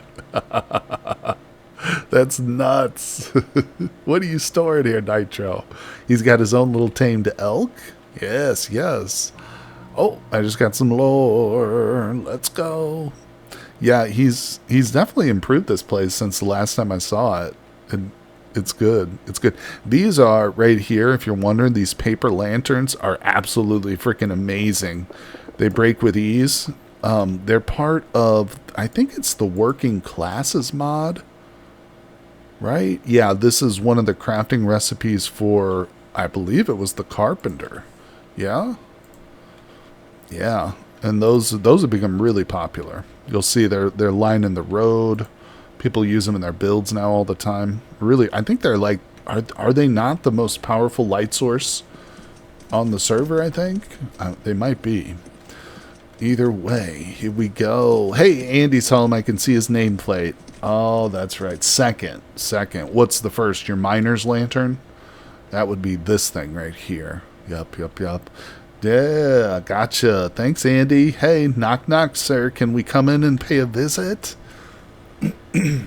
Yeah, so this place is pretty amazing. Oh, look at this man. See? He's got his lightning rod on top, people. I love to see it. Go right ahead. All right, we're going to take a little walk around. He's got a wall here. What's on the other side? Ooh, I can just peek through the corner. All right, let's go, people. He's got his pit kilns over here. Too bad it's nighttime, because there's another interesting feature, which we'll still be able to see, but let's go inside. Oh my god. There's an elk that greets us right next to a badass sword. That's pretty cool. Oh, he's got his own translocator. There we go. Yup. Another one. Hello, sir. He's got his dog with him. Bravo. Oh, hello, Bravo. Hello. He looks awesome with that armor on there. It's got spikes on it and stuff. That's the first time I've ever actually seen the dog armor. That is elaborate, my friend. How's it going, buddy? What's up? Yeah, this place is cool. I love it. It's very open. Look at Bravo. He loves it too. He thinks he owns this place, doesn't he? He's got to be on top of everybody. Is that dog meat from Fallout? It looks like him. Yeah, the dog mod that we have, it brings in different breeds. So there's German Shepherd. There's a bunch of different breeds of dogs that you can get. Look at him. He's just all over the place. I love the model, too, for him. It looks good. The cuttings for you in the chest labeled sapling. Oh, was that for me, buddy? Thank you. Oh, saplings, cuttings. Which ones? Which ones should I take? Pink. I've got apple and pear already. Oh, I don't have lychee. Whichever you want. I'll take a pomegranate or two. Now, I've been told that these trees can only grow like in their parent climate or biome. Where'd you go? So I don't know. Can we actually grow these in this region? Like the olive, I took 2 olive and 2 pomegranate, by the way. Not entirely sure. Okay, well, we'll give it a try. We'll give it a try. We did generate like in the default world spot, which is like the northern hemisphere. But I think that the olive and pomegranate are more southern. But I've never tried it, to be honest. You do have a translocator to the south, their parent climate. I plan on moving it to the hub shortly. Right on. Yeah. Yeah, it's good to experiment. I think I'll just take a couple of cuttings and I'll try them up here. And then, you know, you do your little translocator. Maybe we'll plant the majority down to the south. Look at them sitting. I love it. Yeah. But the fruit trees and stuff are one of my favorite parts of this game. I love making orchards. It's so much fun. Another fun part is the animal husbandry, or the domesticating of wild animals. And that brings us to a nice little segue for our final stop-off of the tour. If we run just to the back of Andy's property... Where is this, Andy? Oh, here it is. Right over here. What's this? Speaking of animal husbandry and domestication, oh my goodness. We've got woolly mammoths, people. Did that one just die? Oh no, it's bugging out or something. It's freaking out. They don't like it when you get close to them, but yeah, these monsters are... No. Oh, I just wrote... Oh, crap. I accidentally got on it. Get out of there. They will murder me. Okay, yeah, gotta be careful about that. Woohoo! But these things are obviously modded. We've got a few exotic animals in our world. Nothing crazy. There's no dinosaurs in this world, but I did do elephants, rhinos, and a few others here and there. Some penguins you might spot in the world, but it, you know, makes it seem more alive. And, bro... Andy, that elephant just literally walked out of your fence, dog. It just got out of the pen. It just walked right over it. They keep laying down. Do they normally lay down like that? Is that how they sleep, I guess? I'm getting molested here by these stupid drifters. Okay, well, that dude still escaped your pen. You got to put some too high walls on these or something. I think also your trough is what allowed him to do it. He was able to walk up on the trough and get on top of the fence here. Having these troughs next to the fences like that, I think that's going to let them get out a little bit. But either way, it's a process. Animal husbandry and domestication in this game is not easy. No doubt about it. It's a learning process. I think fruit trees grow is most linked to the rainfall levels. I understand.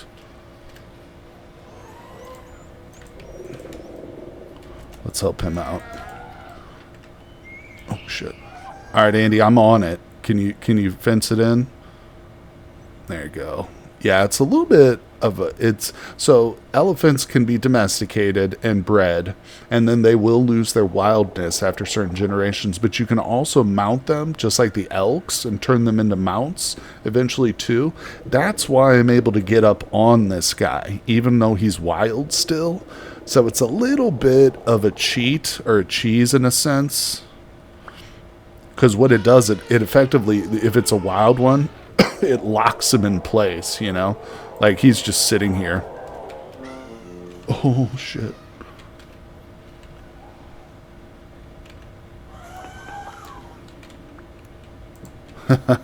We did it. Get away from it, elk. Oh, that's not an elk. That's a shiver. Give me those temporal gears. Yay, we did it, buddy. We did it. All right. Well, I'm glad we were here to witness it, as opposed to him just doing it when nobody was around and he just wandered off or something, you know? But, yeah, it's a process. No doubt about it. It's a dangerous process. It's not like domesticating chickens, people. I'll tell you that. These elephants, they like to break dance. They like to attack you while you try and just simply feed them. They're total ingrates, 100%. but they do drop an absurd amount of meat and fat when they die. Oh my god, it can fill up my kitchen for days. One elephant, man. Almost died in the process, Helmania. Yeah. Yep, it's a dangerous game, breeding the elephants, but then again, there's no safe place here in the world of Vintage Story, folks. That's why you've got to join a community of players, you know? You don't want to go out there on your own. Solo survival, while it is fun, it just doesn't stack up compared to multiplayer. So, once again, if you guys are interested, donate to the Patreon, and of course that goes towards helping support the server and keeping it up and running, but you also help support my channel as well, which really helps me a lot. It helps me achieve my dream of being a future, one day, hopefully, full-time YouTube content creator. But either way, guys, I think that's going to do it for our stream today. I really appreciate you coming by and hanging out, and we will definitely be doing more streams here on the multiplayer world, for sure. And of course, don't worry, we're going back to the prehistoric live streams this weekend, so make sure you guys tune in for that. And once again, thank you all, and I will see you on the next one.